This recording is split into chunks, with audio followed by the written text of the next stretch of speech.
Everyone, it's Gigi, And Gracie. and this is No Big Out. Okay, so it's been a minute since we last recorded. Last week we tried to record this, and my audio didn't work. Yay for new apps. Um, Which was a special level of frustrating. well, yeah, there's nothing like a 2 hour video where there's only uh huh, no, yeah, for half an hour, and then the rest is just dead Well, space because of the way we do this. oh, oh, oh, did I'm I not sorry. You explain that to you? oh, no, you did it, and you mimicked me so well. That is absolutely what I sound like on this podcast. And I gotta tell you, for like 2 hours, and only like half of it is like, no, and I'm just like, oh god. Please delete that just forever. Um, It is currently deleted, so now it's just, you know, it's out there in the yeah, ether forever, but not on the internet, so it's fine. All right, so we can do some updates like we did. Uh, Nothing's really big has happened on the Colleen Ballinger end because she still hasn't admitted to anything. Johnny Silvestri has, in fact, been brought out as his own special brand of predator and abuser.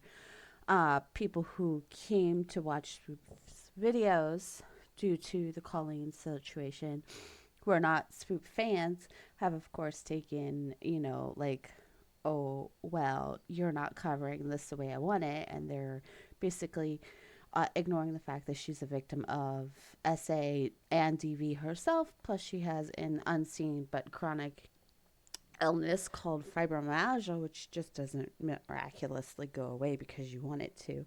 And, there's her and two other people, and that's it for her team. So, what she's doing is not easily done. It takes a while. So she needed a break because this entire situation with Colleen is intense.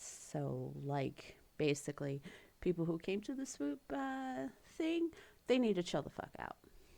That's it. yeah, and I love Swoop. I love everything she puts out.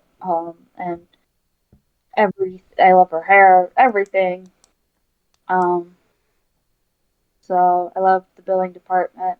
I want her to take care of herself so that she can continue covering these topics. And granted, when I listen to some of them, certain aspects ring deeply with me, and I realize, whoo, got to talk about that in therapy. But Right. um, it's it's emotional just listening to it. I can't imagine recording and all the steps that go into it and how like heart wrenching Like that there's can be. there's the research, there's the verifying, there's the recording, then there's the editing, which sometimes can be even worse because you have to re-listen to it over and over again, which can be re-traumatizing. So I feel like people who have no idea what goes into any sort of content creation, especially something like this, which is documentary style work, it's a lot of Yeah, work. we and you have to fact check yourself, and there's just so much. And I mean, I'm here at this podcast more as a listener than a partaker, so that because you didn't want to talk to yourself. But even just doing this small segment is at times hard from the topics we talk about. I just can't. I physically cannot put myself in that situation, even though I'm an incredibly empathetic person. And it's not like we're So sitting around trolling the internet for a ton of information and fact verification and things like that. We're expressing our opinions. yeah, And we do provide video links and everything.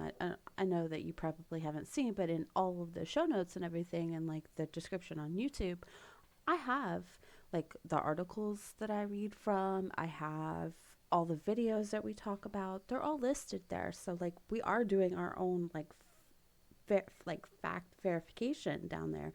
If you don't believe us, please go watch, please go listen. These things are out there. And I do Yeah, make them I available. I think there's like levels of sources where there's the main source, but then there's secondary sources. Right. And secondary sources are so much easier to get a hold of, but that's also, you start playing a game of telephone, which is why Exactly. we are transparent. These are our sources. Some of them are secondary, some of them might be primary, but either way, being transparent about it lets you know where we're coming from. I will be And honest I that know nothing. most of the So, secondary sources that we do use have their primary sources linked. So like yeah, you can watch the secondary source and get their primary source. So like it's still there. It's just yeah, like I don't want to sit there and for like 5 zillion hours go check every source that they have because like for some of Swoop's stuff, her sources are like incredibly long. intense.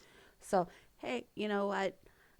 And if it's like, oh well, this is over on Adam McIntyre's channel, I will link Adam McIntyre's channel.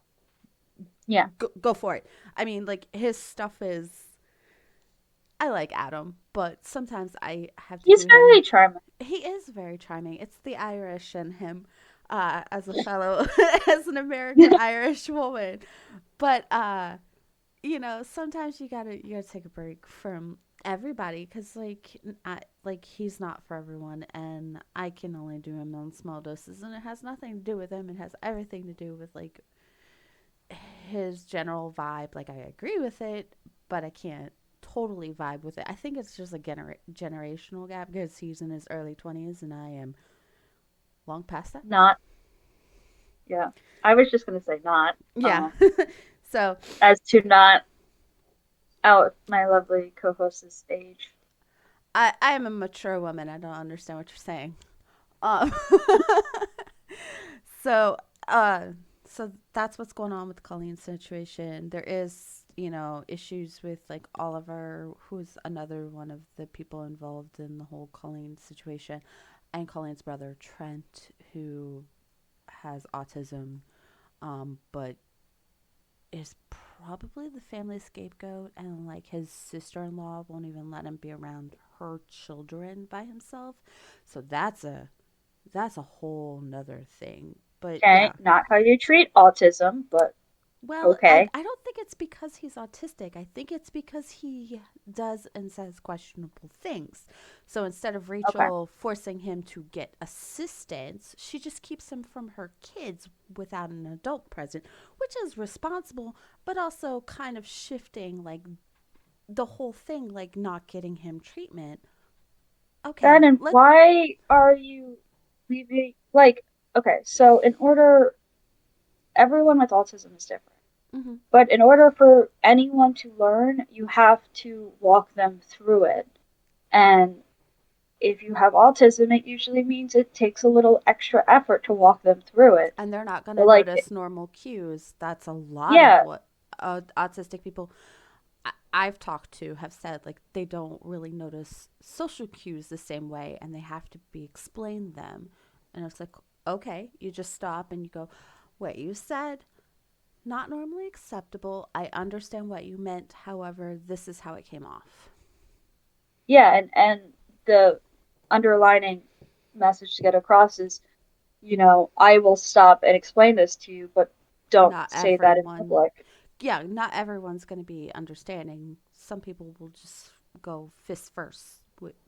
Yeah, and Besides, a lot of it is if you don't know a person, it's most people seem resistant to giving anyone the benefit of the doubt, exactly. um, which I'm personally against. I think we should generally give people the benefit of the doubt, but because I just assume, if someone's driving like a jerk, maybe they really have to poop, or you know, something's going on in their lives because life is crazy. But that's what's going on in Colleen's world. Aside from the whole JoJo Siwa thing, where she doesn't understand that because she was in like the entertainment business from a very young age. Because she used to be on Dance Moms, where her mother was cuckoo crazy with all the other moms who have children who dance, and she was on Dance Moms as a small child, and then she started her YouTube channel. Sorry. Ooh. Did you just die? Choking on my own spit. Awesome. That's gonna be cut out. Okay, good because But yeah. because do not choke on your own spit. Shh. Anyway, PSA: the more you know. shut up. So like JoJo Siwa doesn't have really a grasp of everything because she did grow up in the limelight, so she doesn't understand that an adult woman befriending you as a 10-year-old while she's in her mid 20s is weird. Mm-hmm. And like all the like sexual content, like the undertone to it is not appropriate for a 10-year-old girl. But she's like normalized it because of like her being in the entertainment industry from such a young age. It's so normalized for her that she's like, oh well, Colleen's my friend. Her and her family are like my extended family. And while that may be true, it's still questionable. And Yeah, she's and also it seems like her mom also normalizes it. Like, this is how you become a star. You hang out with other stars. And it's like, that's still an adult woman, and you are a child. exactly like So there's you guys can have a relationship, but it's not really and shouldn't be a traditional, what I would call a friend. I You're at different think stages in your life. It's not a friendship. no. Well, That's, all of the adults in JoJo's life have obviously failed her because she doesn't see what Colleen did with those children is wrong. And like they're like which is a Adam different kind of McIntyre. alarming, by the way. Right. Well, I mean, like all the adults in JoJo's life failed her because she and Adam McIntyre are the same age. And like, yes, Adam was groomed, but his parents were involved. It's just that Colleen went and told him that it was okay to lie to his parents. So he did this. But like his parents were still checking up on him. His mom and dad were still checking up on him. And like they eventually like caught on. And like when she mailed him the lingerie, his mom found it and was like, "Oh no, you can't keep this. Absolutely not. This is inappropriate." So like his parents Yeah. were involved and they were doing the right thing, but like Yeah, the even reason why I say it's worrying is because if she thinks it's okay now, that means when she's an adult, she's still going to think it's okay. well, she is an And adult. it She's a won't be. 20-year-old now. So she Yeah, I know, thinks it's but okay. and what's stopping her from talking to small children now? It's just like the cycle of abuse continues, and Yeah. it's honestly incredibly alarming, especially when it's someone who the people around them so clearly failed them. It's And now she not has their a very fault, but young audience too because of course she yeah, but started as a child. but even if it's not her fault, it won't excuse future actions. Well, and here's the other thing. Like, not only did JoJo Siwa start off as a child actor and then like she became a YouTuber. Like, Colleen's not the only adult YouTuber with a very questionable past who's used JoJo Siwa to like garner her young audience into theirs. Shane Dawson, Jeffree Star, Mm. who are also extremely problematic. James Charles, who has a history of being a creeper on underage like 16-year-old boys in their DMs wanting nudes and stuff. And I'm like, they're That's using not this. okay. No, absolutely not. But they're using this young girl who they're older than. Like, James is 27 now. So he's not that much older than her, but he's 27 and JoJo is 20. Man, it makes me think of all like those serial killers that get like their girlfriends involved and Right? then pick up people, and they're like, "Well, there was a girl in the car, so I thought it was safe." Yeah, exactly. That's exactly what it's like. It is very much that vibe and it's disgusting. Like I can't imagine as an adult and I haven't been able to for a really long time re- really like understand like what befriending a kid is like. Like I have nothing in common with them. Like, would I take them on as like a friendly aunt role? Yeah, sure, but I have nothing in common with them. Yeah, and I can relate to that because I do have friends with, kids that are now teenagers, and I do consider myself friendly with them, but it's like I'm that weird aunt friend who comes over and, gives them really bad advice. Which Like, is what we're supposed to do as an adult who have friends who have kids, where they're weird aunts and uncles, and we're supposed to be like, hey, I know if you're having a hard time with your mom or your dad and you need someone to talk to, I'm here. But we're not friends. I'm a family friend, and that's totally different. yeah, and it's like I will, it's like deep down, they're probably going to talk to your mom or dad about it, Exactly. but, There's that unspoken of, if you can't talk to your mom and dad, that's fine.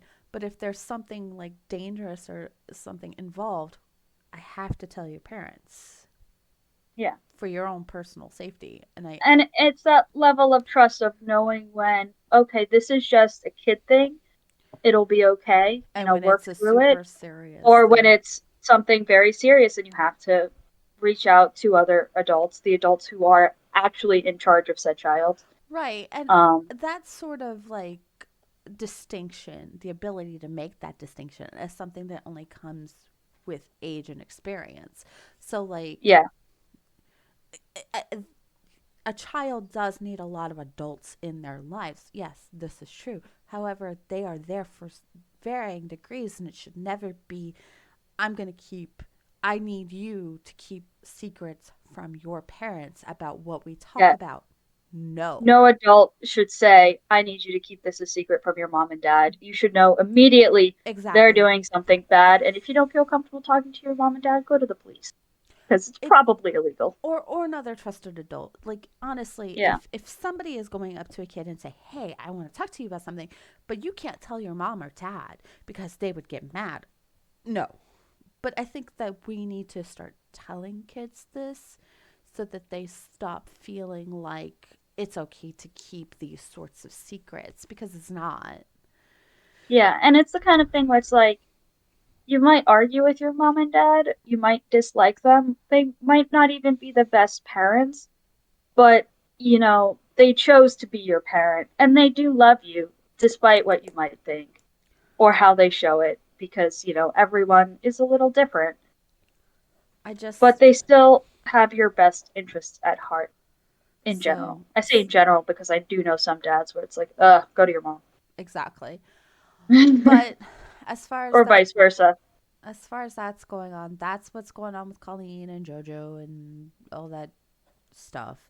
The Illuminati situation is she's trying to sue Oz for his house because, of course, it came out that they were involved in a romantic relationship, and she was using her status as a much more established YouTuber on, in the scene to basically like make him do what she said because she obviously there was a huge power imbalance and an age difference. So, She's 8 years abuse. older than him. Yeah, Whoa. she was 28 and he was 20. Like honestly, he's a baby and she was a grown woman and they were together and she like had quote unquote bad credit and she like uh enabled him to buy a house and like so it's all in his name but like she's got like this documentation that says he owes like this huge debt to her and if he doesn't pay her back she'll take his house, she'll evict him from his house, and she's planning to do it by Christmas. That is So messed up. yeah. And also, as someone who looks significantly younger than my age, around my 20s, around my 30s, I had younger guys interested in me because, I was on dating sites and all that stuff. And I felt so uncomfortable when I learned that they were like 8 years younger than me. So, like, I can't, that just weirds me out. Like, sometimes age differences are fine because some people are more mature than others. But, like, most of the time I picked up pretty quickly. It's like, oh, you're kind of immature. Okay.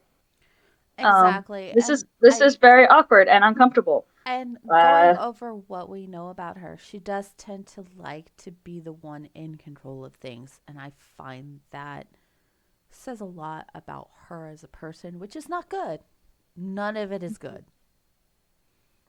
yeah, So, and you can't control everything. And as someone who is a little bit of a control freak, because I have crazy anxieties, as I'm sure many of our listeners do, it's, you gotta reach that moment where you go, okay, I can control me stuff, my stuff, and mhm. nothing else. And that's okay. Mhm. But so this so that's where that is. We're still waiting for Oz to drop his video, so like we know how things are going and like what sort of dirt he has on her. I mean, he's obviously the one with all the juicy information. Um, but he still has to make like content and work his actual job so that, he can have a place to live or find like enough money to keep his house or like set up so he can get an apartment if he loses his house. So I've been watching his content. It's fine. It's just Reddit comment like stuff, and it's comforting to hear his voice because his voice is very soothing, kind of like I do Mark like his for the voice. Click. Yeah, like it just kills me out of all those guys who are in Sad Milk. Like all of the guys, all of them have like really chill, lovely voices. Yeah, yeah, So I thoroughly agree. I am fans of all of their voices. Granted, when I listen to podcast or YouTube or whatever, I there's two types, and one is the I'm having a conversation with my friend type, mhm. which is listening to like Morbid or some of the ones out there that are like two people that I know are similar to me and my best friend, aka you, and it's just like listening to us goofing off half the time. And then the other half are people with just really great voices. Right. Where I'm Well, like, I want to nap to this voice and just have wonderful dreams of nice voices. Well, I mean, like I discovered that, but podcasts of I've had the I Had It podcast, and they're Oh yeah. hilarious. They're like two middle-aged white women in Oklahoma who basically hate everything about living in Oklahoma, and I so mean, I would like. too. And so like they're like this is a podcast where we let out all the petties so then we can go out and be positive forces in the world. And you know what? I love that. That's fine. Vent, get it out, and then you can go out and interact with the rest of the human world without wanting to stab someone. Laudable. Yeah. We love it. No, no. It's laudable. I mean, I sometimes still want to stab people. I Some actually have people are really asking a, for it. a plaque in my cubicle at work that says, "Note to self: It is not okay to stab people." Because the desire raises sometimes. I'm never going to do it. The sight of blood makes me queasy and I'd pass out. But the desire is there. I think that's true for everyone. Yeah. Okay, so let's see. Ron DeSantis. There Ugh. hasn't been any movement on the lawsuits regarding him, but he has been ridiculed recently for the lifts in the obvious lifts in his boots because he's a little pathetic man. Um, Pence dropped It's, out of the race for the Republican primary. Abbott still hasn't been sued, so we'll see. Greg Abbott of Texas, of course. No, wait, he is, but I haven't heard anything about that lawsuit, so we'll see. Um, there is, of course, the big thing that's going on with the Republican primary, which we're not talking about today. We're going to talk about next week with our special guest. Ooh. yeah, make it sound all special. It is. I know. Just We're bringing on a being a lawyer. butthead. Listen, we're bringing on a lawyer to talk about the politics of it. So there you go. Yeah. Um, Because all lawyers are smart. That's actually not. But this one is. well, yes, most lawyers tend to at least be book smart because you have to be to like memorize all I the mean, crap they have, most lawyers are good at taking tests. and they know how to. look up stuff for like, Yes, the power of Google. well, no. Actually, it's I'm usually just the power of being able to comb through dense legal texts. So there we go. the worst. Right. It's even worse. So, but yeah, so next week we're going to cover some politics and we're going to have a special guest. But I think that's really well. And then there's, of course, there's the Idaho 4 murder. Um, they're still going through the motion stuff. BK is still being held. He's hasn't been released on bail, thank goodness. So there hasn't been real movement on him. Um, oh, there is, of course, the the Thad Sharian case, or I'm sorry, Shad Tharian case in Wisconsin. His killer was found guilty and sentenced to life. She was not allowed to plead guilty due to reasonable insanity, and they found her guilty, and she's now been sentenced to life. Good. Absolutely. Let's see, what else did we cover before now? Um, I don't remember, but I feel the need to inform everyone that we got a new TV and I think it's haunted. It is haunted. That's a personal clue you'll get about us. We got a brand new TV for Gracie's wedding as a gift. It's sitting in the living room, and it's a little stalker and a little creepy and a little haunted. Like we will say stuff, and then the TV will turn itself on. And I And specifically did not set up the voice recognition in it. Like specifically went through and was like, no, none of I that shit. I blame Not Kevin. dealing with it. But I say something and it's usually something innocuous and it just starts listening to me It's and like like, turns itself on and I'm just like, no, and then stop it. like it'll have like Stop text it. at the bottom of the screen that is not quite what we said. Yes, no, the TV is haunted, and I blame Kevin for It's multiple all his reasons. fault. So Clearly okay, he brought it in. mm. Anyways, that's unimportant. It was just Just a little like thing about our lives. Okay, yeah. so that brings us to the topic at hand that we're calling recent Mormon fuckery. Also, I found another topic to add to this. Uh I know, right? It's right. so bad. The grunting has begun. Okay, so we're gonna start with a case that everybody knows, the Lori Vallow dad Chad Daybell case out of Idaho. And I didn't realize that this was related to Mormon fuckery. Well, yeah, they're Mormons. So Not know that. Lori Vallow It's, started in Gilbert, Arizona. Like she's from Texas, but when she married her husband Charles Vallow, they ended up in Hawaii, and then after living in Hawaii for a couple of years, they moved to Gilbert, Arizona, which is a suburb of Phoenix.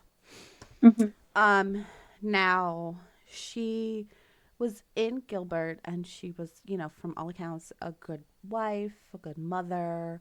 And then her cousin and a couple of people start like getting her into like this prepper movement, which with a Mormon base, which means it's a little further out there. And so Yeah, because if I remember correctly, and please correct me if I'm wrong, you said that the Mormon church, I guess I can't think of another word besides prepper, that is sanctioned by the church is not what we're talking about. no, okay, so It stemmed from it, but it's a different thing, all right. So right? let me explain. First of all, Yeah. for a frame of reference, I grew up in the Mormon church. So the Mormon church encourages food storage and like having extra supplies in case of any emergency. There have been instances where the church has sent food goods, housing supplies, things like that in instances where like Katrina or something like that. So like it's encouraged. Now there is a warehouse out in like bumfuck Utah that is storing like a bunch of like extra supplies. So like when a big disaster happens, they will go there, grab a bunch of stuff, and then take it to where it needs to go. So that's encouraged by the church. And honestly, I think that's a kind of charity that more churches should be behind. And like you'll see it like if somebody in the congregation, like their house burns down, everybody will get together. They do like gathering food and clothes and things like that, like to help them reset up their new home, which is Yeah. great. I love it. That's basically what Christianity is supposed to be about, is that charity for those who need it. Not whatever it is that prosperity gospel That is. yeah. Um so but Mormon preppers is like those, it's literally doomsday prepping, honestly. The preppers are focused on the book of Revelation. So like you see those people who, like, if you've ever seen those Jehovah Witness videos of where they talk about the tribulation, it's literally the end of days where like everybody's gonna be hunted down and you have to have like your little bunker and everything like that. So like that that it's the same vibe, but with a Mormon twist because it's crazy. Um but like this is like already part of the church, so it was like something that was taken and explored and then exploded, because then you add in like, oh, you should be stockpiling guns. Not only should you have like food for like 10 years and like extra blankets and coats and all that crap, Like you zombie have, apocalypse level. yeah, you have to have enough ammunition and weapons to like take down the US Army, because it's the end of the world. And honestly, like I don't understand bunker preppers. That's what we're gonna call them. We're gonna call them bunker preppers, because it's not just like the Mormons who do it. Because you see like these people who have like underground bunkers in like Montana, and they're not Mormon, but they are crazy and obsessed with like the U.S. government's gonna kill them because like the end of the world is coming, because you know we're waiting for the second coming of Jesus to come and save us, but before then it's gonna be like insane. And I'm just like, My okay. favorite thing to say to people who are like, the government's watching me is, the government doesn't care what you do. Do you know how many people exist in the US? Like, My thing you is you like, don't matter. You're oh, not a you're politician. worried about NSA. Okay, that's a legit concern because the NSA is watching a lot of people and it is going through. But I do want to let you know that you make it easier by having that cute little computer with the GPS tracker that you call your smartphone. They don't have to Yeah, work hard to track you. They just get the warrant for your phone records. yeah. And your phone companies are happily coughing that stuff up. So, if you don't want to be tracked by the government, don't Unless have a you've been phone. murdered. I was gonna say, unless you've been murdered, then they won't. Though they won't cough it up because No, because if they're murdered, they'll be like, well, you have to have a warrant. And then, like, they'll come back with the yeah, warrant and then they'll dick around. But I mean, like, that right. is a Not totally different laughing story. at that. That's a Just totally different story because okay, we're not going there because if we do, we could be here forever. So back to Lori Vallow. Her cousin Braxton is a huge prepper. He's like a huge like Mormon prepper, but he's not like, he doesn't do it with religious fanaticism. I think that's the worrying part, is like a lot of these people who do it are like, there's fanaticism behind it. And fanaticism, wherever it comes from, always is like one of those, not not good. you It's are not unhealthy. right in the head. It's basically that. So Yeah. so like he got into this book called Glory, Visions of Glory, and he gave it to Lori, and they started talking about it, and then she started getting into these near death experience books by Julie Rowe, and then that of course took her into the whole Chad Daybell books, which are Mm, just so when, awful. okay, so when Chad Daybell first wrote his books, I don't think I talked to you about this, but when he first wrote his books, he said that they were fiction because it's pretty like if he's trying to say that this is like what happened and everything, it's heretical. This is apostasy from the Mormon church because he's claiming that he's a prophet. Well, I hate to point it out, but anyone who says that they're a prophet, um, outside of like the person who's appointed or anointed as the prophet through the like main LDS church, you're considered apostasy. You can be excommunicated from the church, and you probably should be. Um, because a lot of these people who claim that they're prophets, let's see, Warren Jeffs, that guy after Warren Jeffs got tossed in the clink for child sex abuse. Let's go with that. Um, there was another guy who said that he was the new prophet because Warren Jeffs was in jail. Um, Also, he tried to marry a 9-year-old. Let's let's see who else has declared himself a prophet. Oh, Joseph Smith. Oh, Joseph Smith I've is never thought excruciatingly problematic. I've never thought of the saying of what about the children?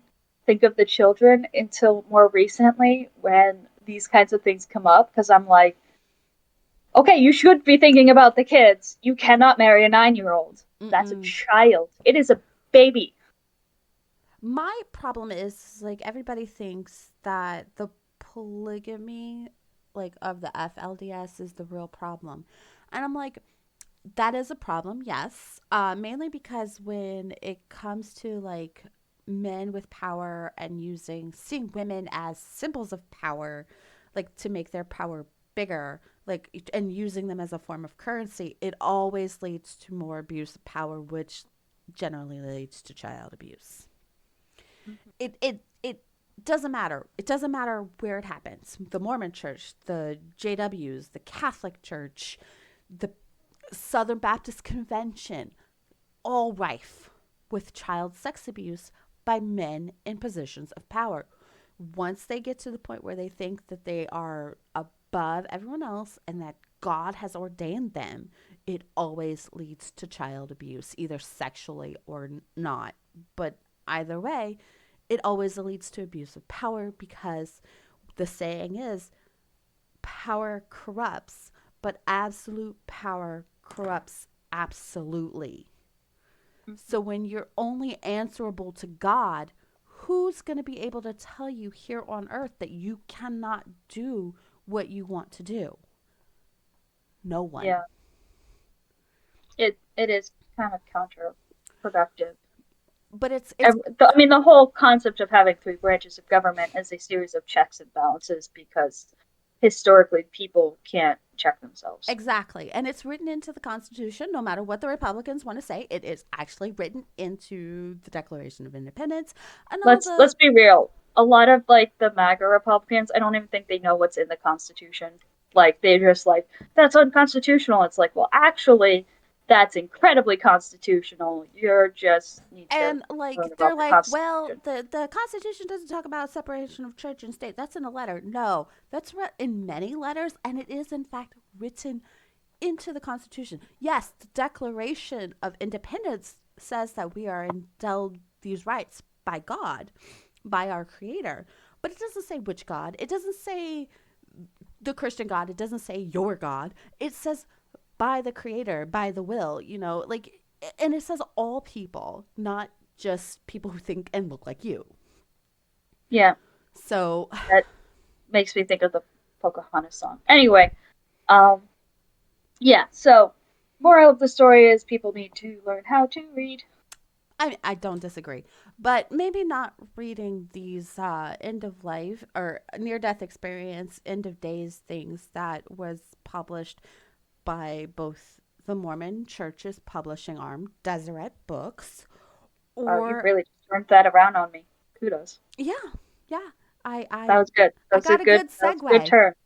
Yeah. Yeah. Well, You're I mean, welcome. okay, so so for a while, like Visions of Glory was being sold and published by Deseret Books, which is Mm. literally the publishing company of the church, which where like if you need a new Book of Mormon, or if you need like a whole stack of Book of Mormon, say for like you have a bunch of missionaries going out and you need to give them Book of Mormons to give to like people who are questioning and of joining, well, you contact Deseret Books and they send it to you.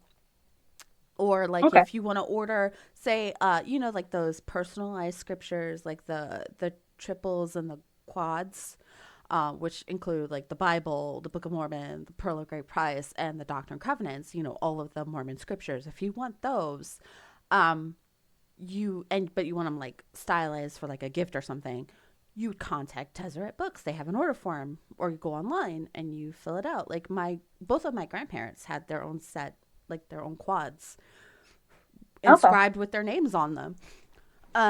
So yeah, like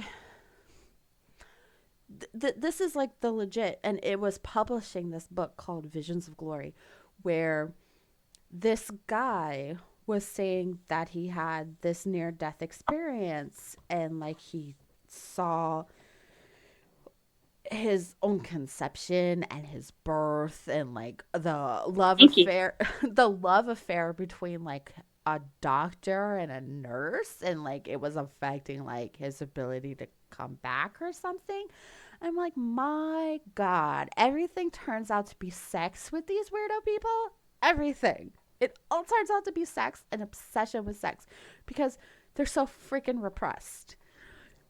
I mean, I want to argue with that, but You a lot can't. of the amazing camera technology we have today came from the porn industry, so it's just that's where the money is. Exactly. But it's just okay. So Lori Vallow starts going to like all these conventions because of her friend Melanie Gibb. And Melanie met Chad Daybell. Melanie has this podcast, and she invites Lori to come join her, and like they start doing this, and like they had Chad Daybell on after Lori meets him at a convention, and she's so taken with him because she's just so obsessed with his books and stuff. And like, So like smitten. honestly, I don't get it. He looks like Elmer Fudd. He sounds like Elmer Fudd. Like he's not even like the typical like Mormon like man of the church. The only thing he has is he has the priesthood that every male member over the age of 12 has. Like once you're 12, you become a member of the Aaronic priesthood up until the time you're 18. And then once you're 18, you leave young men's and you join the Melchizedek priesthood, which is like everybody else. Hmm. But like he never got a calling, not even to like not even to Did he like go on mission or anything? yeah, he served his mission, but serving a Okay. mission doesn't mean Yeah, it's anything. it's not the same as a calling. No, everyone's expected to serve a mission, but being called to serve like either your ward, your stake, or like the church itself as like part of like the presidency and stuff, that's like a position of prestige. Like So even he to seriously teach, only got the congratulations you tried ribbon he got of a yeah, priesthood? he got a participation trophy basically. Yeah. Of priesthood. Okay. Yeah. Um, but like because he was awkward and like he's not a good communicator. I've listened to him talking on like some podcasts and things like that, through Hidden True Crime and things like that. He's he's not a good communicator at all. Like Hmm. I can't imagine sitting trying to sit through one of his talks in church and not fall asleep. He's bad. Um, so like he needed to feel important because like even in his own life he was only a sexton at a in a graveyard, like the person who digs the graves. So like Okay. in his personal life, like his job was he worked as a sexton for a graveyard, and even Can I there make a pun about how that's the closest he got to sex? you would He think couldn't. that, but he was already married to a happy, pretty wife. They had 6 children, but she was the breadwinner. So he didn't even have the prestige of bringing in and being the breadwinner of the house because she was a librarian and she was like very well liked. She had a calling in the church. So, like, everything that he wanted, his wife had. That must So, have been emasculating for him. right? But like Tammy, for all accounts, was not like a horrible, terrible person. She was very sweet, very kind, very soft spoken, very docile person. So like everybody liked her. No one had a bad thing to say about her. And it was just like nobody could understand what she saw in Chad. But like I've seen they I've seen worse relationships, okay? So like he is desperate for this sort of like recognition of any sort of worth in him. And when he starts publishing Julie Rose books and then like piggybacking on her famousness, her infamy in this like Mormon prepper community and the near death experience like side of it, and he starts saying, well, these books are not fiction, they're actually about my near death experience, I'm a prophet, and like this is going to happen and blah blah blah, like my they're not fiction, they're visions of the future. It gets him it's a little bit of trouble, but he doesn't get kicked out of the church. Now Julie Rose books do get her in trouble, and she does get excommunicated from the church. But this happened even before what happens in 2019. So Lori and Chad meet in 2017, I think, or 2015, and they have like this affair, which Hmm. does eventually actually become physical. And like, if you've ever seen the difference between Lori and Chad, Yeah, but isn't she the woman who's been married like 5 times? Like, she I feel like has, her at that many times of being married, maybe you're the problem. oh, absolutely. She's You she's know? always been a little. So Mormon Stories podcast is actually run by John DeLynn, who has a Hmm. degree, like he has his doctorate in psychology, and another forensic psychologist, the husband of the Hidden True Crime podcast. They both have PhDs in psychology, and they've discussed it. She's They both want to say, because she hasn't been diagnosed officially, but they say that she does present almost all the signs of someone suffering from something called religious scrupulosity, Hmm. which is basically a form of OCD that attaches to religion, and then you obsess about reading your scriptures, like 4, 5, 10 times a day, going to the temple and doing ordinances, which is what Lori was doing. She was doing it every day. This is stuff that you're only supposed to do like once a month. Hmm. You go to the temple with your spouse, and you do the rites, and you renew your covenants and everything once a month. She's doing it every day without her husband. So this is surprising. This is bad. But like, she's obsessed, and she literally told, when she was in Arizona still, she told her bishop that if he didn't give her a temple recommend, she was going to commit murder. And she meant on her ex husband, the father of her daughter, her third husband. And then Wow. he gave her the temple recommend. She was going to the temple and Gilbert all the time. And then her brother, Alex Cox, assaults her ex husband, Joe Ryan, with a taser, and he had a heart attack. So like, he goes to jail for like 18 months, and he serves time in jail for this assault. Like we've talked to people who spent time with him in jail. Um, so like he does this, and then what happens is that uh, as soon as Alex gets out of prison, suddenly Joe Ryan's dead. That's terrifying. Right, but they could never really trace it back. Like the, I'm sorry, but the Arizona police in this instance, because he had moved to Arizona to be close to his daughter. But the Hmm. Arizona police seem so inept. And every time Lori is involved, because she's beautiful and she's charming and she smiles and she giggles and she plays on that whole innocent female vibe, and like they fall for it every Okay, I'd like to point time. out that pretty people can be murderers too. But she definitely, okay, so there is a such thing as pretty privilege, and she takes full advantage of it every time. If there's an instance where it'll benefit Lori, she's gonna try to take whatever the best thing she can get, even if she doesn't deserve it. So like Is it narcissistic to be like, I think I know that?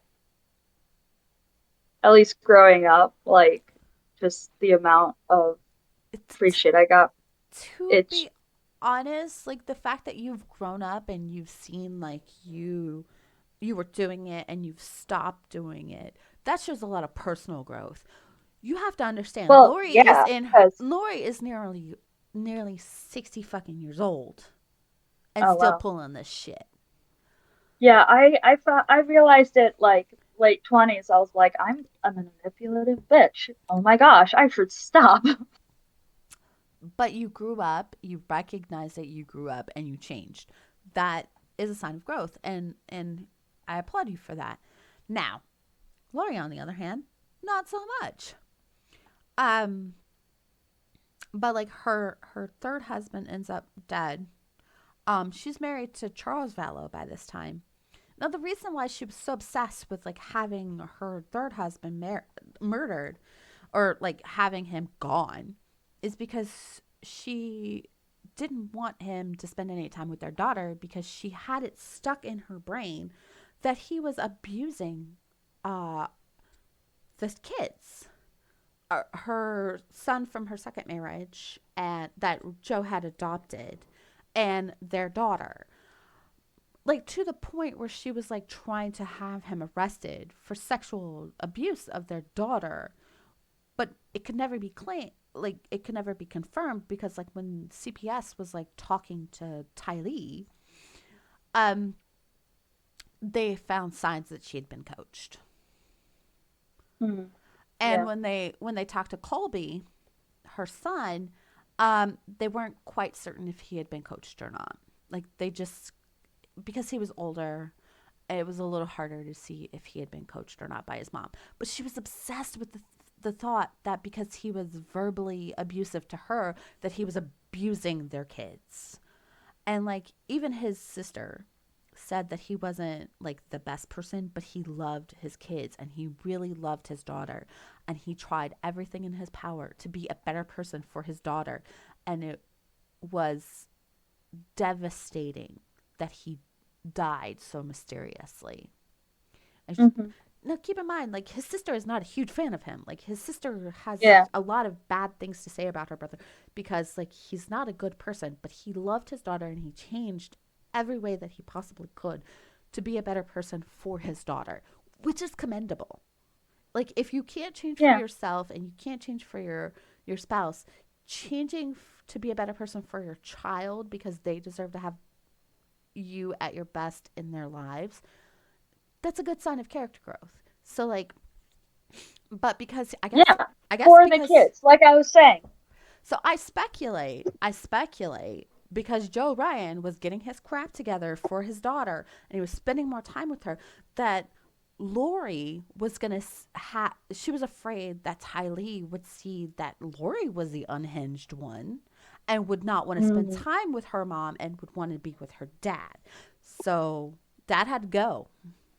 So mysteriously, Joe Ryan ends up dead. So Tylee is now stuck with her mom and her stepdad, who she liked but she didn't love.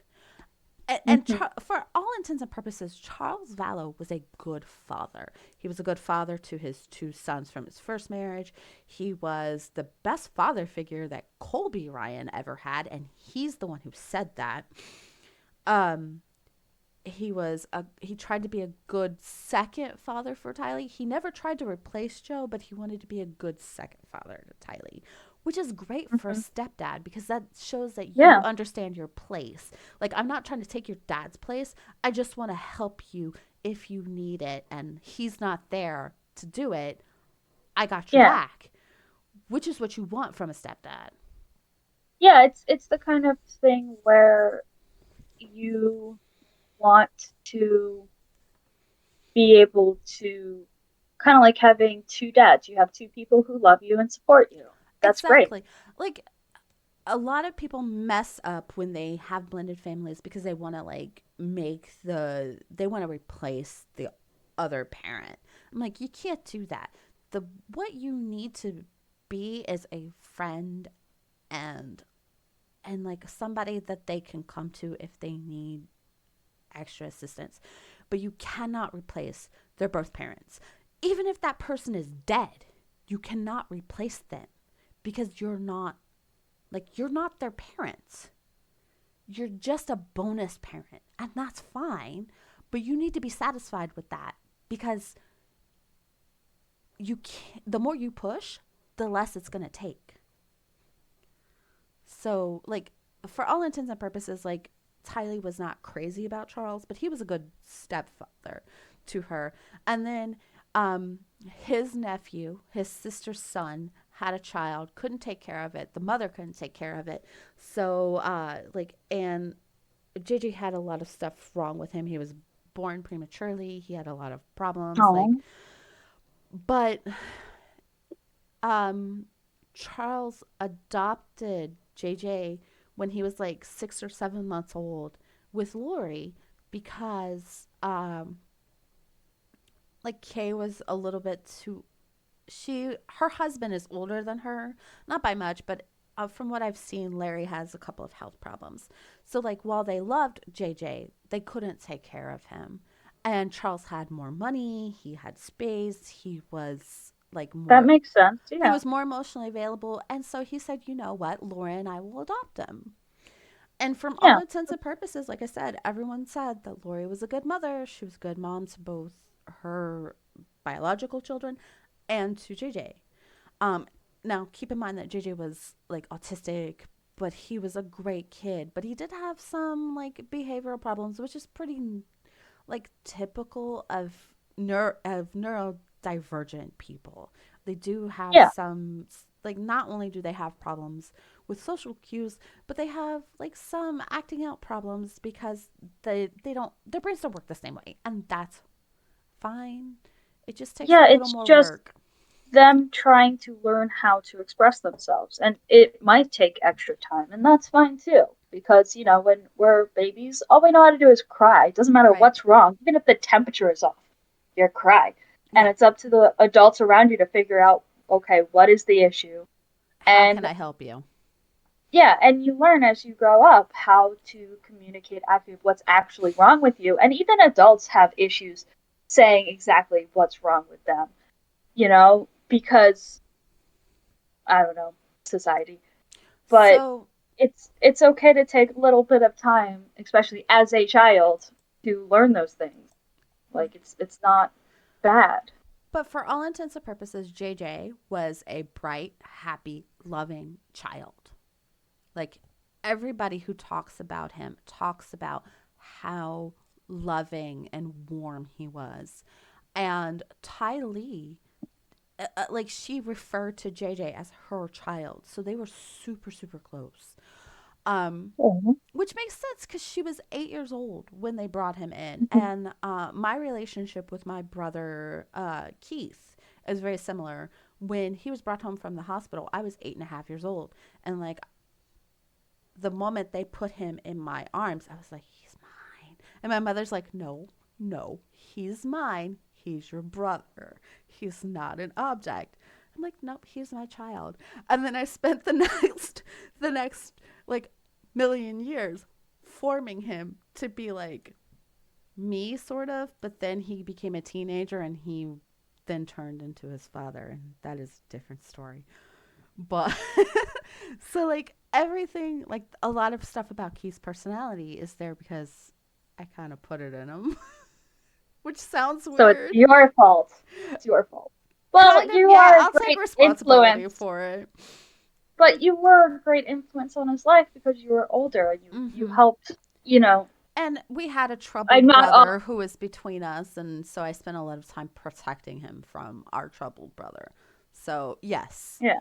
um, so like our bond was very very strong until he was 13, and then I moved to Texas and didn't see him for a couple of years, and he became a teenager, which is how this always begins, right? Teenagers. Yeah, I mean, teenagers are the worst. But but for all intents and purposes, Tylee and JJ had a relationship that was like mine and Keith's. So Okay. I feel like I feel like I understand Tylee a little bit. Like, she was always trying to find her place.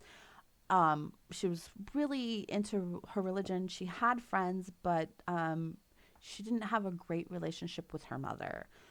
And Hmm. I can see myself in her in that particular instance. So I think that's why I sort of like felt this Empathize. relationship, like this case, a little too personally, because like there's so many parallels between her and me. Like, they're superficial, but they're there, you know. Yeah. um so Lori starts this affair with Chad. um Charles catches on because Yeah.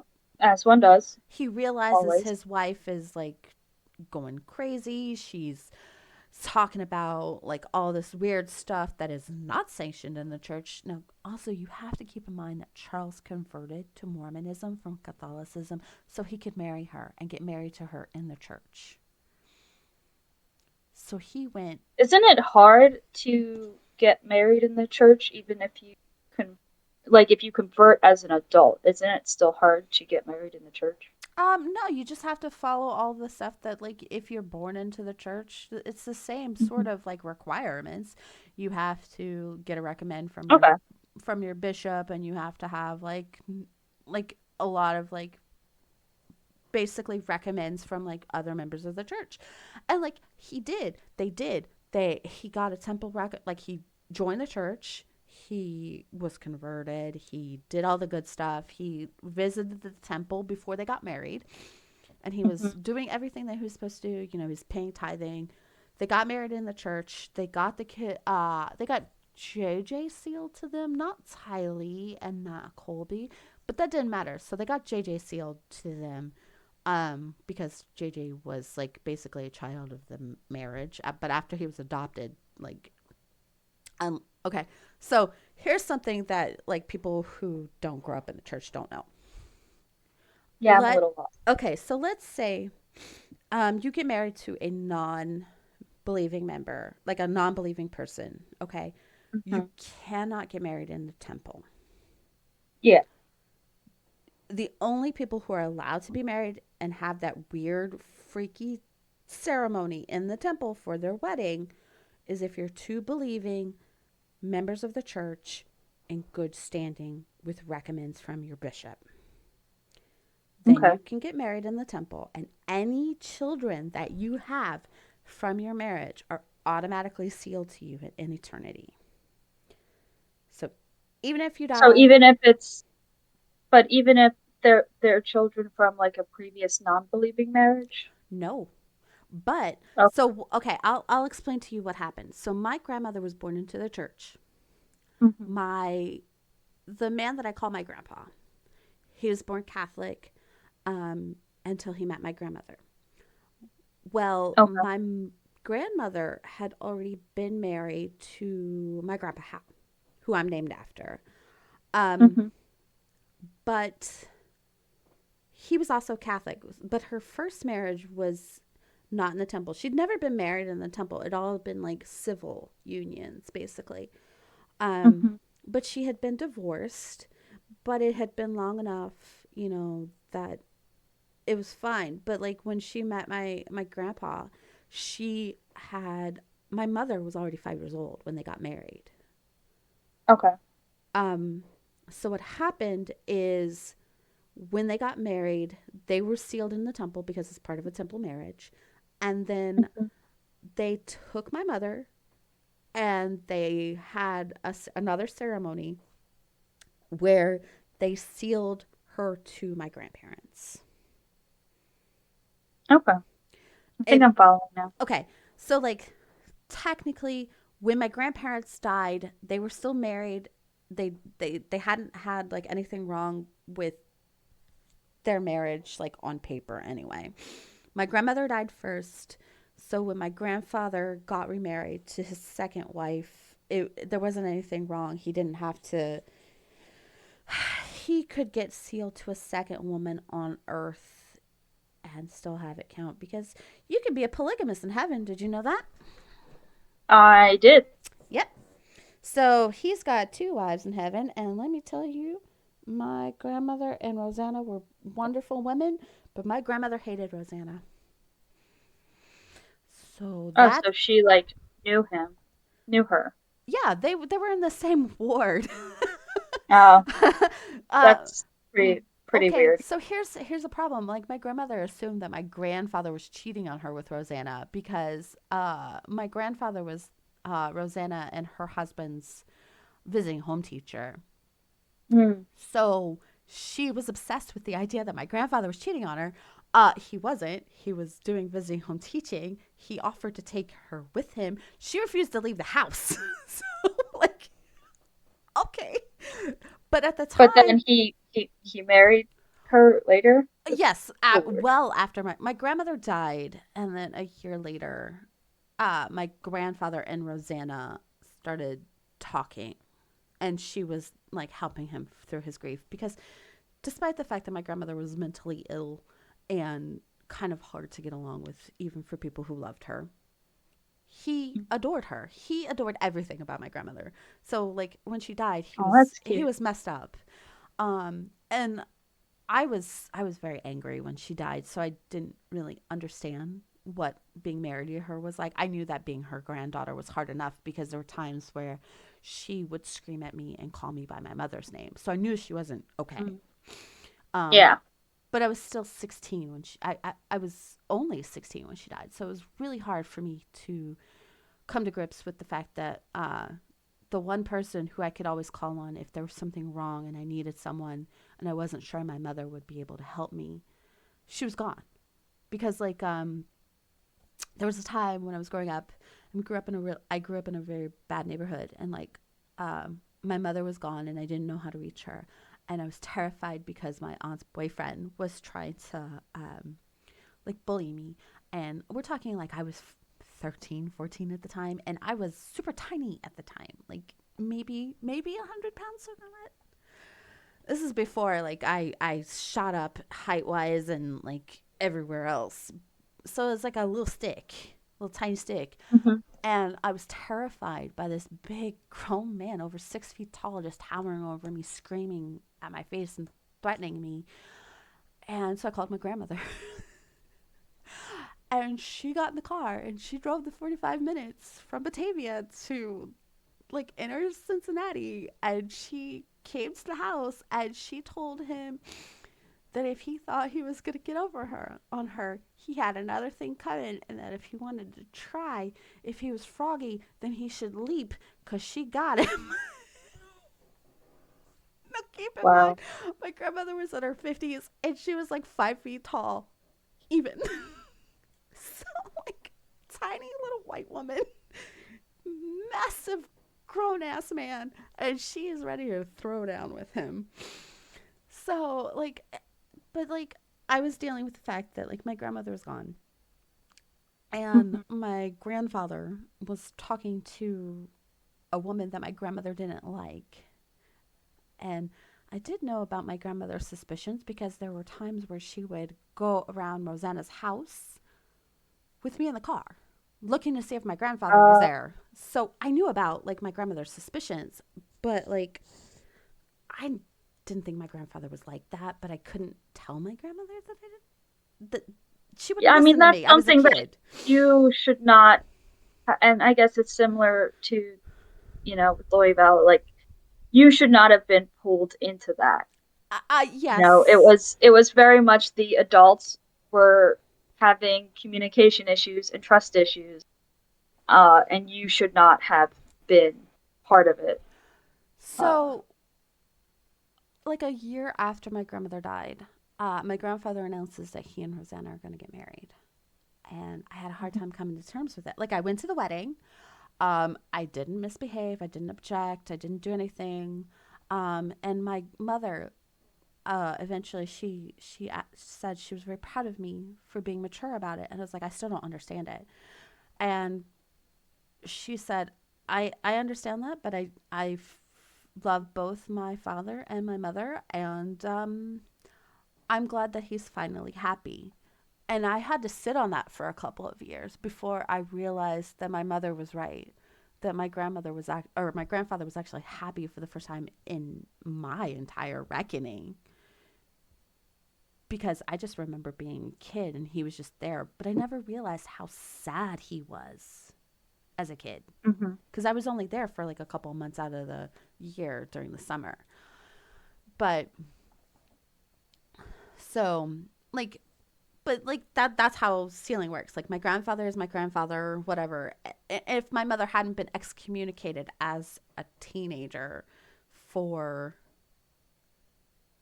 decisions she made as Just a teenager. I was gonna say for existing as a teenager, Right. So if she hadn't been excommunicated, like when you would have been sealed to her then. right.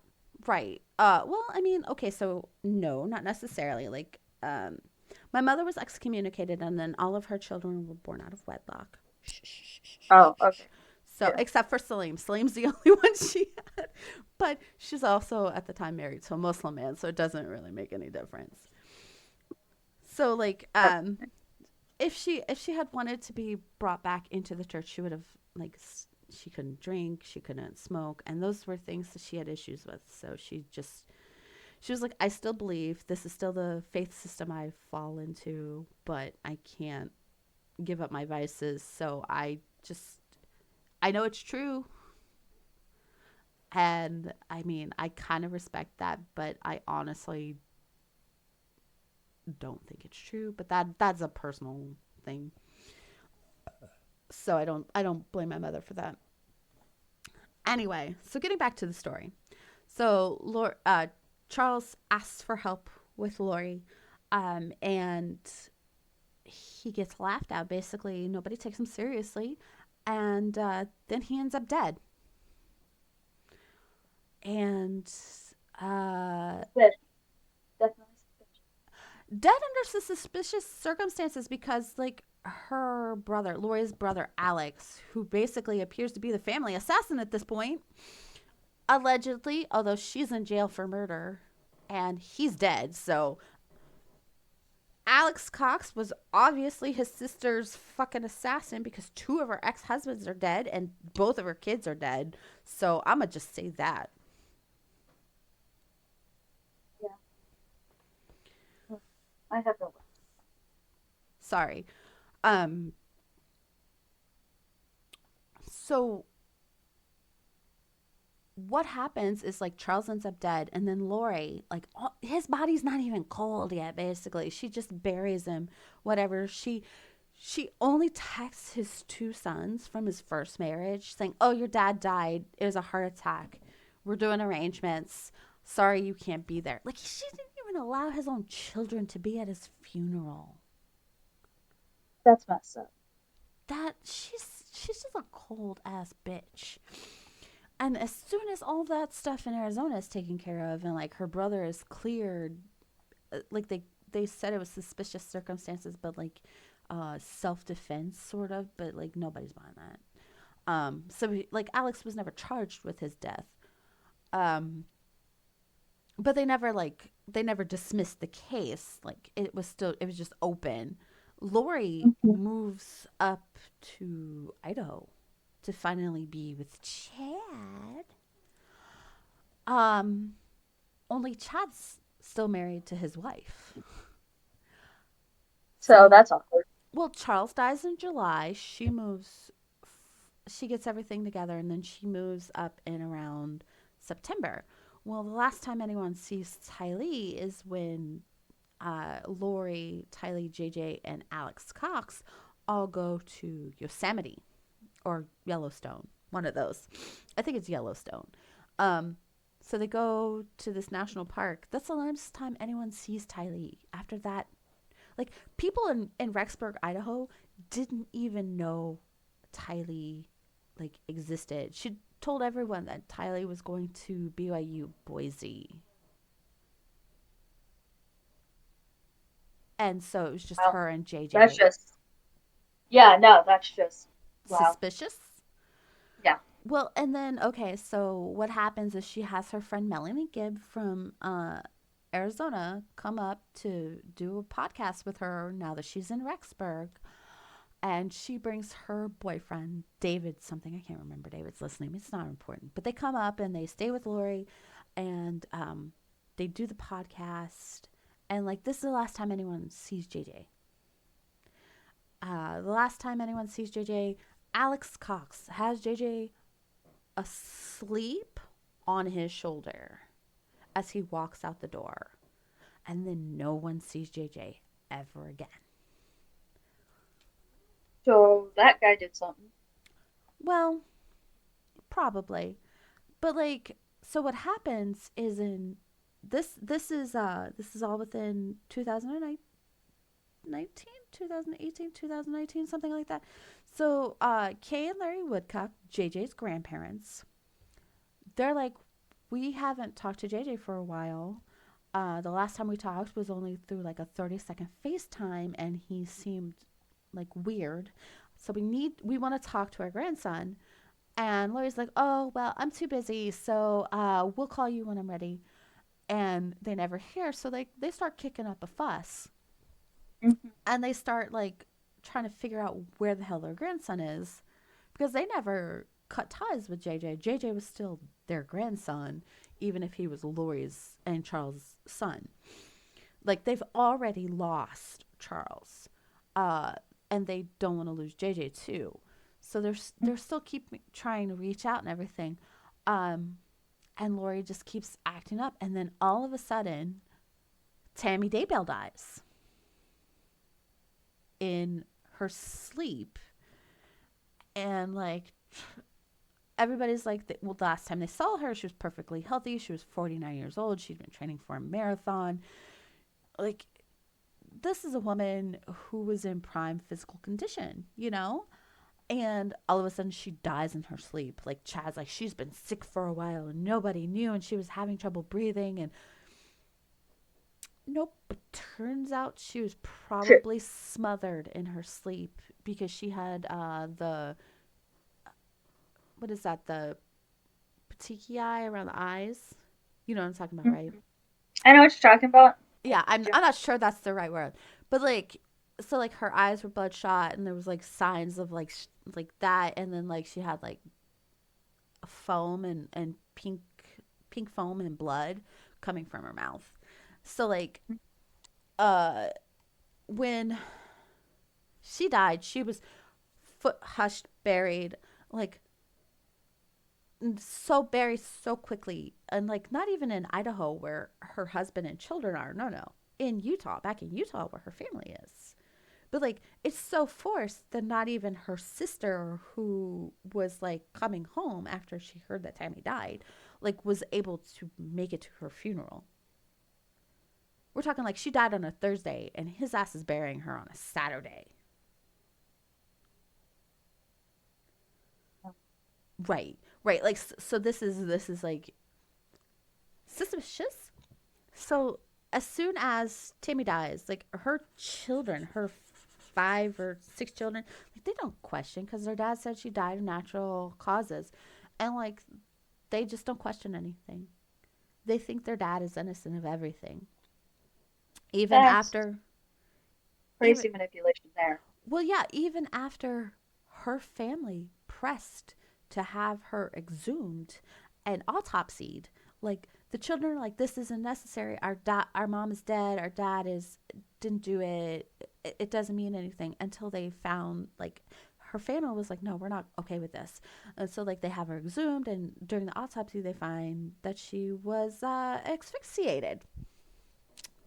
Go figure. which is not a natural cause of death Exactly. That there's nothing for natural about being the listeners. asphyxiated in your sleep, Yeah. especially not after like I want to say like a couple weeks before she had been getting out of her truck in front of her house and somebody shot at her. Okay, this only happened Very suspicious. exactly like everybody else is like no because Tammy said that somebody shot at her like 2 weeks before and all of a sudden she's dead. This seems wrong. And then as soon as Tammy dies, everybody starts seeing Chad and Lori together all over Exburg. Like y'all, seriously, seriously, you are the worst criminals ever.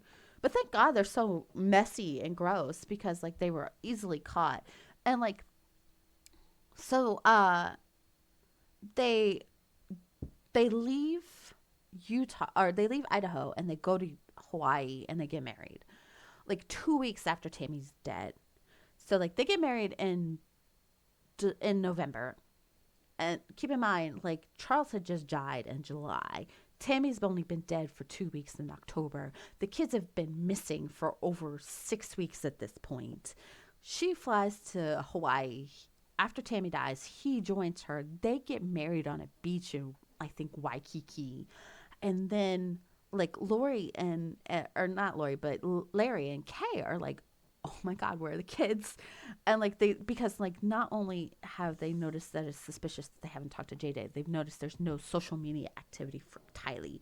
And even though Tylee wasn't their like biological niece, they thought of her as that. Yeah. So like they start like demanding and like they get people to like they get the state of Idaho to actually issue a warrant for her to produce the children. And this is like in February when this happens, and she fails to produce them, and so they issued a warrant for her arrest. They arrest her in Hawaii. Everybody's like, where are the kids, Lori? Where are the kids? No one knows. They finally, after she's arrested, tossed in jail, they get a warrant for Chad's property, and they start with like I want to say like with sniffing dogs. They find this really suspicious part, and they find the remains of Tylee, and they're too horrendous to even talk about how the condition they found this poor girl in. Let's just say that they had to rely on DNA to identify her, Oh, and um,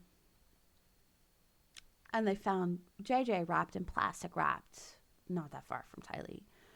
Um, so the kids are dead.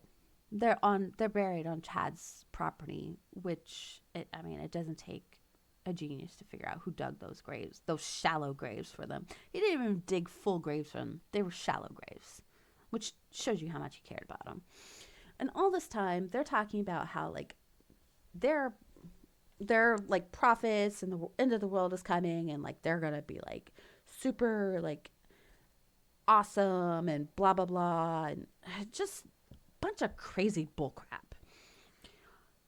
So, moral of the story is she got convicted of fraud, conspiracy to commit murder, uh, and we're talking 3 counts each. So she's for fraud on JJ and Tylee because she was still collecting their benefits. Uh, oh wow. yeah, yeah. This entire time she's still collecting benefits and trying to push for Charles's um, his life insurance, but he was smart enough to like turn it over to his sister after Lori went cuckoo crazy and found out she was having an affair. So he made his sister his beneficiary if anything happened to him, which was smart because he knew that Kay would do everything in her power to make sure that JJ was taken care of. Yeah. And he wasn't quite certain about Lori anymore. Um so like this is all done and like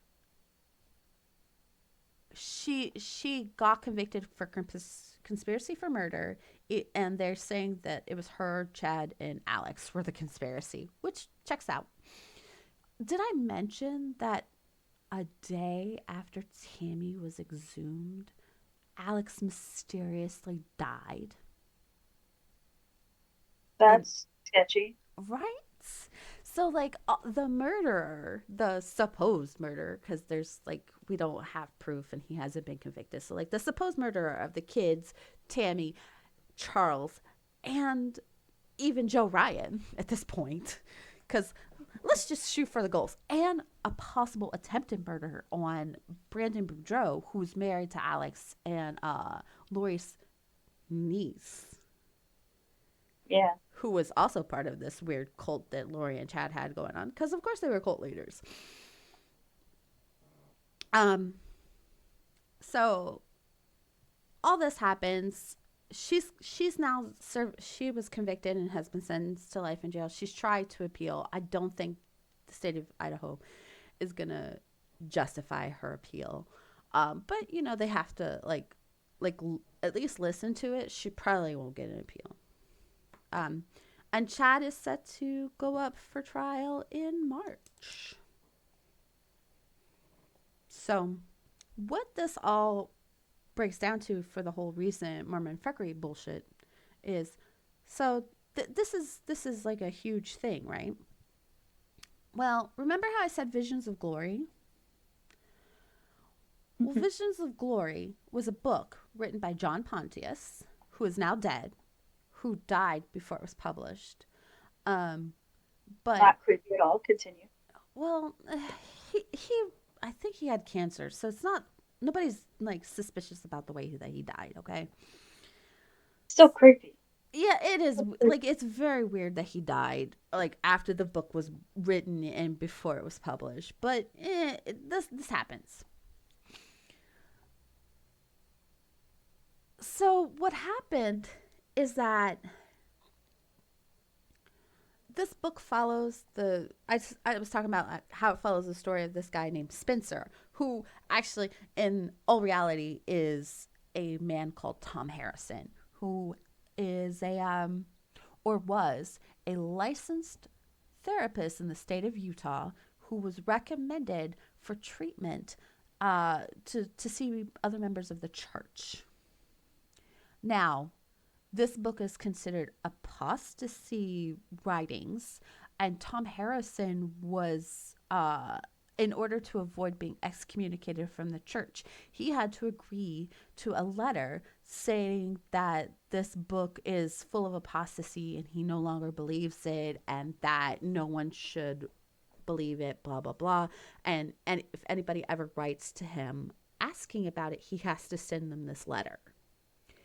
How we know this is that Lauren Matthias got a copy of the book after it showed up in the Lori Daybell saga, and she got a copy of the book and she read it and she realized it was Tom Harrison and she contacted him and he sent her the letter. Wow. Yeah, it's all weird, right? It's all so fucking weird. So Tom Harrison was friends with one of the I want to say the like the quorum of the 70 in the like the hierarchy of the church. So it goes like there's a prophet and then there are his 12 apostles and that's like the and then there's the quorum of the 70, which is after the apostles. So like this is like pretty big. Just for frame of reference, my grandfather was part of the quorum of the 70. Ah. So like I have like some weird connection to this. But anyway, so like Tom Harrison had like this friend who was either in I think he was either an apostle or he was like a member of the quorum. And he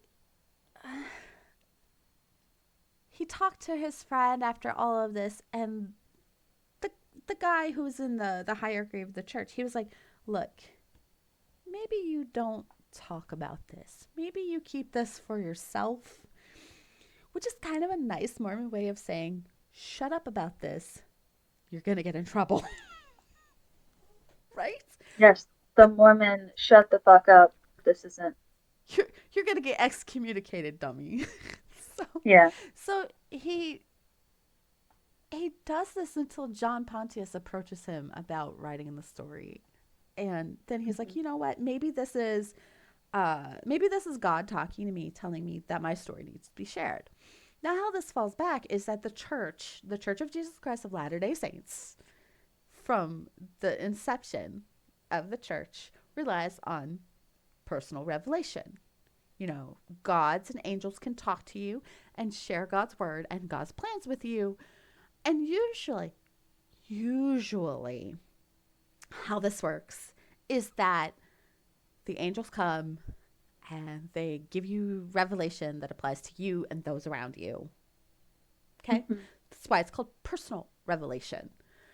And if it's something that is for the church worldwide, it'll come to like either the prophet or the apostles, Hmm. which, if you think about it, makes sort of sense because what's the point of having a living prophet if God doesn't talk to the living prophet about things that uh, go for his entire church, right? Hmm. So, like,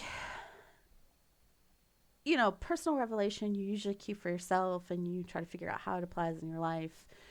Basically, like, God wants you to, like, be a better person. Stop drinking. Okay, you stop drinking, you're a better person. You get clear. Most of the relationships in your life perk up. Hey, look, personal revelation at work in your life, right?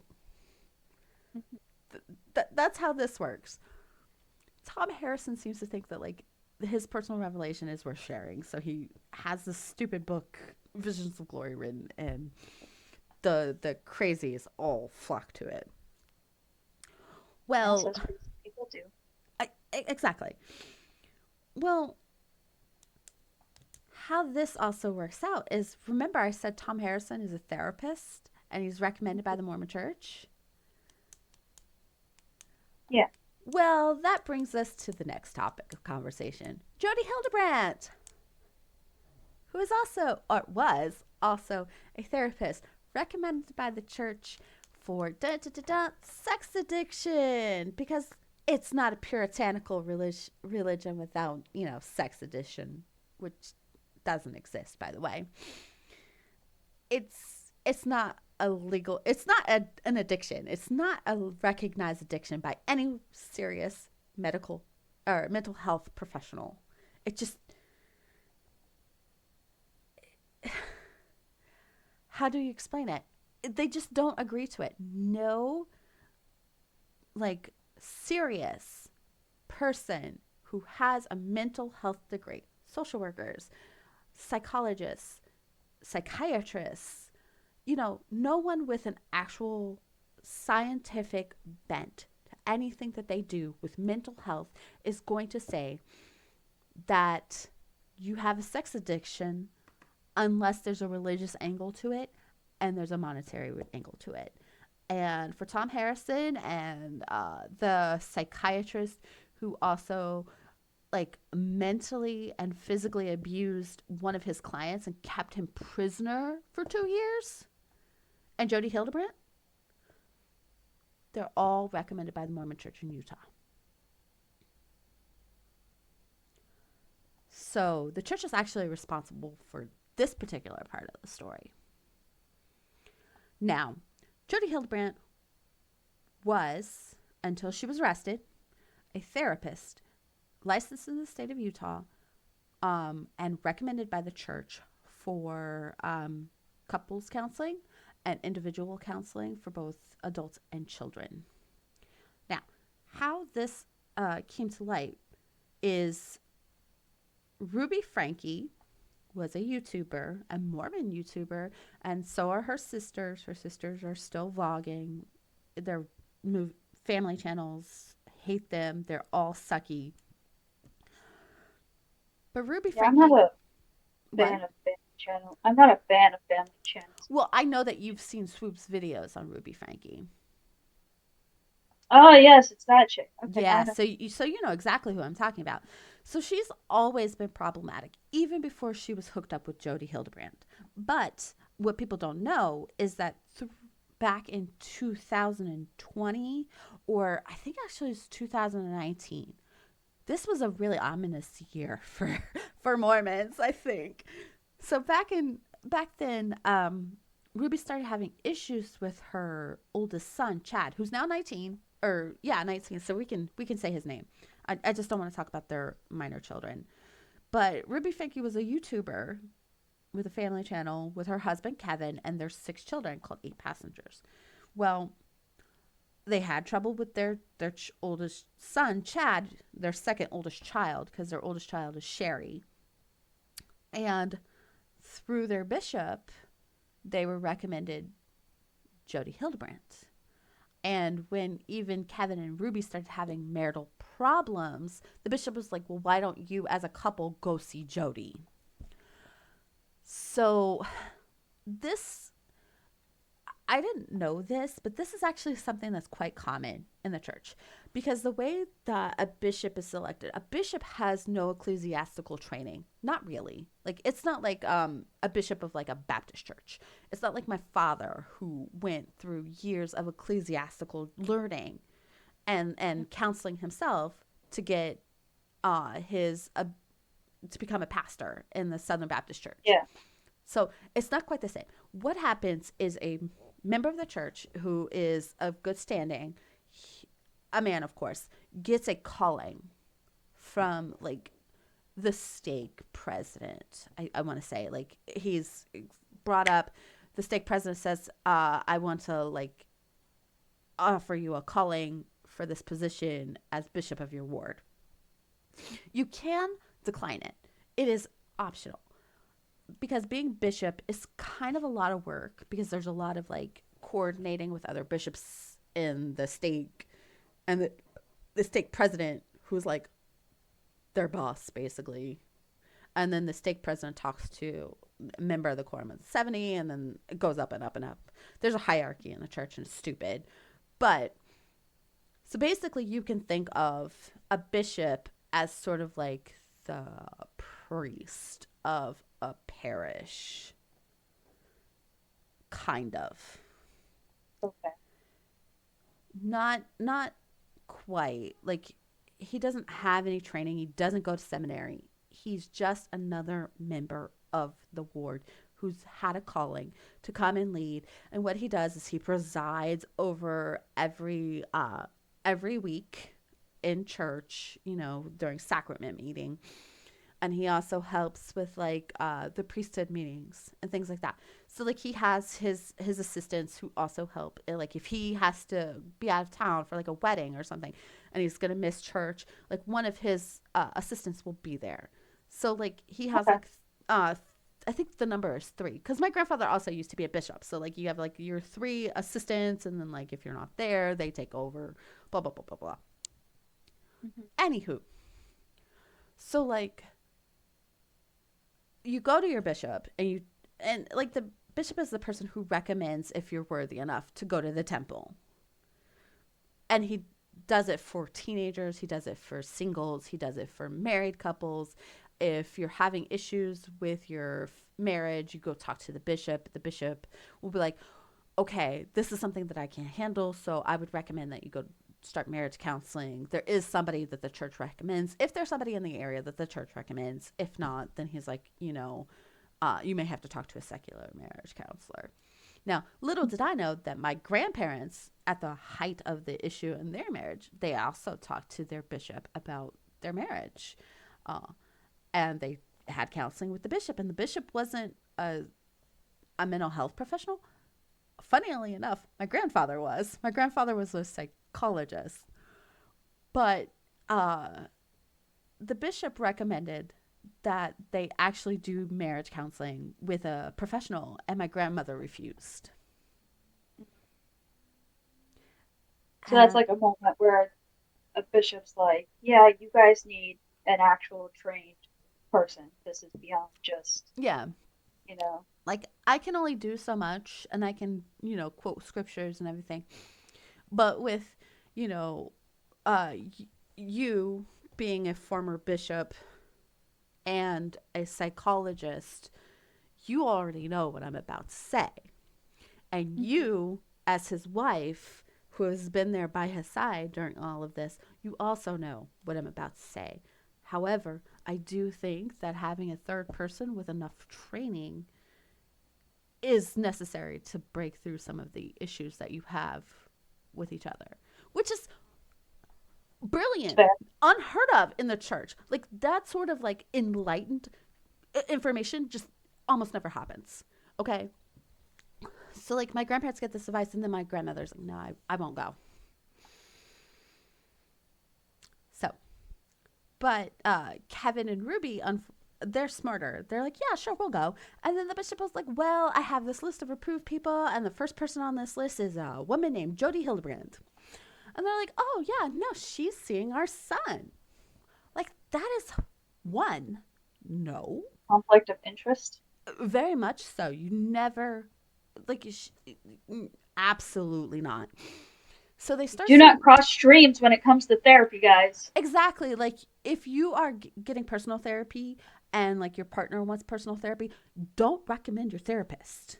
You ask your therapist for a recommendation to another therapist. Hmm. That's also why like if you are in a relationship and you're going to a therapist and you say, hey, I think I want to do couples counseling with my partner, and they've agreed, do you have someone you can recommend?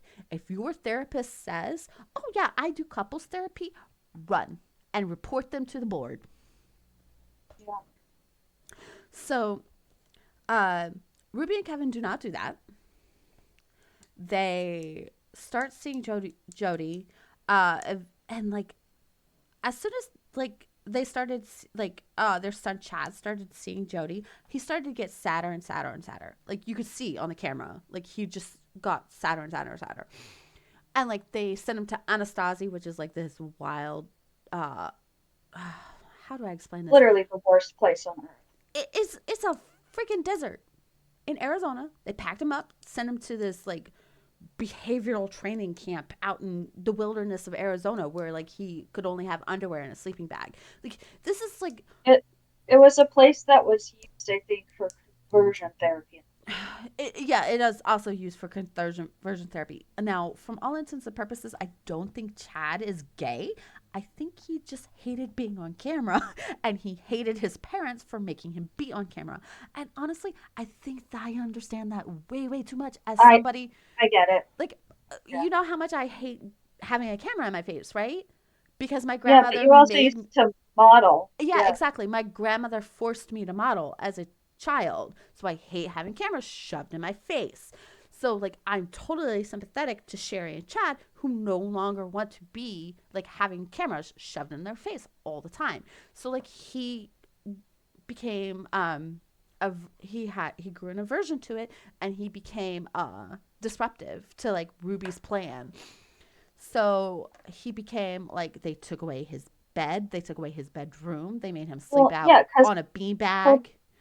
plan was to essentially use her children as content. I would be disruptive to that too. Yeah, and like she says, I was making millions of dollars, and my children became entitled because they didn't want to have cameras shoved in their face and they just wanted to be able to live their lives. Like one of their middle daughters had the first time she shaved her body filmed. Well, that's upsetting for many reasons. It's disturbing. And like they talked about her first period, and like there's no privacy in a home like that. Absolutely none. Everything is for And content. who's watching that? Exactly. That is the question. Who is watching family content like that? Because it can't be 'Cause anyone that's normal. messed up. It like someone who wants to watch a girl go through her first period, like if that's something you're interested in, please see someone about that. I Exactly. Well, and I'm like not a professional, but that just doesn't feel healthy to me. all the other stuff, like who is watching these people and why isn't anyone speaking out? But here's the thing, people were speaking out. People were like once they realized what the hell was going on, they started trying to contact YouTube to get their channel like somebody to look at them, into them and everything. And they started calling CPS out there in Utah. And like they had CPS call on them all the time. But of course, you know, when they get there, they put on those pretty brave faces, and so like they're not taken seriously. Now, everybody wants to blame the sisters, Ruby's sisters, for what happened. And honestly, there's only so much you can do before it like you can only call CPS so many times before like if they don't find anything, they start looking at you and they start like trying to prosecute you for wasting resources. Yeah, So that is true. so I won't blame her sisters, even though her sisters have their own problematic content because, family vloggers all do. And there's some really questionable things that they've also said about their own like child rearing styles. You know, they're not the ones in jail for child abuse. Yeah. But so one of the things that Jody likes to do is when she has couples in couples counseling is she likes to separate the wives and alienate them from their husbands. So eventually the husband either has to sleep in a separate part of the house. There've been cases where husbands have had to sleep on the floor. They've had to sleep in Does she like just the hate men or something? probably yeah. Um, Because for that sounds like a very, like, oh, the guy's fault. So her niece, her nibbling, Jessie, they go by they them. They're non-binary. Um, but Jessie is Jody's nibbling, and they say that they wouldn't be surprised to learn that Jody is probably a lesbian. And there's nothing wrong with that, but of course, with Jody being such a full believer, she'd never allow herself to be that. But she certainly has Right. a lot of issues with men, including her ex husband, who she reamed during their divorce process because he wouldn't be bullied. Um, and Jody herself has mentioned that she was sexually abused by a neighbor multiple times. And so like if she obviously has a pattern of hating men, and like the relationship she had with her father was very very strained before he passed. um Jody has mentioned this in her book, which is, you got to hear this. Her book, it says you are not enough. That's too many negatives. I don't follow. Right. So like it's supposed to like there's the saying of like you're not enough. Well, she's trying to say, well, you are not enough. So like you're enough. But every word in her book is basically like that she talks about herself, and then she's like, I had to realize that I was not enough, and therefore everything that's happened to me is okay because it made me who I am. And I'm like, you need That's some not how that works. very deep therapy. Like you need Yeah. intensive therapy, and maybe some electroshock might help you. Like, Like, bad things happen to you. Yes, they make you who you are, and it's cool to love who you are. But there is that line of accepting over justifying. well, okay, And it and feels like I'm justifying that all this happened because it turned me into who I am, mm-hmm. versus I've accepted that this has happened and approaching the trauma in a healthy way and loving who you are. They're not mutually exclusive. You Well, don't have to it's go through trauma to love who you are. okay, but And going through trauma doesn't trauma, make you who you well, are. going through trauma and saying this happened and it did color the way that I look at things, and this is how Yeah. I look at things because this happened to me, and I can change this, or I don't have to necessarily change it because it has made me a little more cautious but not paranoid. That's fine. But the way that Jody took it, she threw herself into the religion because it always comes back to the religion because of personal revelation, and she sees herself as above the presidency and the prophet and the church, but she still uses the church both as a justification for what she's doing and as a way to fund her work, honestly, because most of her clients were Mormon, and most of her like recommendations were through the Mormon church. She like Jesse was talking about like when Jody was in the process of abusing them because of course her family left them. Jesse's family left them in the care of Jody. And Jesse's father is Jody's oldest brother because there's like seven of them. But while Jesse was in the middle of being abused by Jody, they were doing Jody's bookkeeping as a 16-year-old. So she wasn't, they weren't a child, they were a teenager. But they were doing Jody's bookkeeping, and most of Jody's clients were through the church. Most of her billing was to the church because the church was paying for all of this therapy. And big air quotes there, therapy. But she spent so much time abusing the husbands as sex addicts. Like everything is a sexual addiction. Like everyone's an addict. That's her philosophy. Her philosophy is everyone has an addiction. And like you can be addicted to your spouse. You can be addicted to like if you look at a lingerie ad in the newspaper, oh, you're watching pornography. What?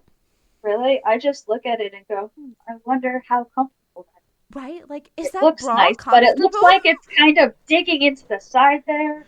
like, That's usually my train of thought. and like, oh no, those panties don't look comfortable. They go all the way up into your vajayjay. No thanks. like, Yeah, yeah, that I don't look at a lingerie ad and think, give me a piece of that. maybe that's just what she was thinking and she was projecting. I mean, I don't know, but like every everybody who's gone through her rigmarole, she's ruined so many marriages. There it has been quite a few vocal people. The most vocal is Adam Paul Steed, who I know I told you about him. When he was a child, he was abused by a member of the church via the Boy Scouts because the Boy Oh Scouts yeah, is huge in the Mormon church. And he was abused by this member of the church. And when he told his father, um, it like they went through this whole thing to try and get the guy like taken care of, and it took a long time, but eventually but in the meantime this guy was just moved to a different ward and he was allowed to molest other boys. Now one of one of the members of the presidency, so like of that area, was also responsible for being pretty high in the Boy Scouts for that part of Idaho. And so he basically stalked this Adam Paul Steve because Adam Paul Steed and his father went through the entire process of getting the state of important. Idaho Yeah, to kick out the statute of limitations for child molestation. You which know, is good because children usually will not say anything. And, especially if the person who was doing it is a person of like standing above them. yeah, like a trusted member of society. Like their fucking Boy Scout leader. Yeah. So so he and his father worked together, and his father was excommunicated. He and his dad, they sued the church, or they sued the Boy Scouts of America, and he won a huge thing. So he was able to get that sort of like that taken care of. And then, but while he was going through it, he was an adult. He had served his mission. He was in school at BYU in Utah at this Hmm. point. He had just gotten married. And he was having like, and then all this stuff with the lawsuit came up, and so he went through the entire like trial and all that good stuff, and like he won this big thing, but his relationship was strained with his wife because he was reliving the trauma, which is way understandable.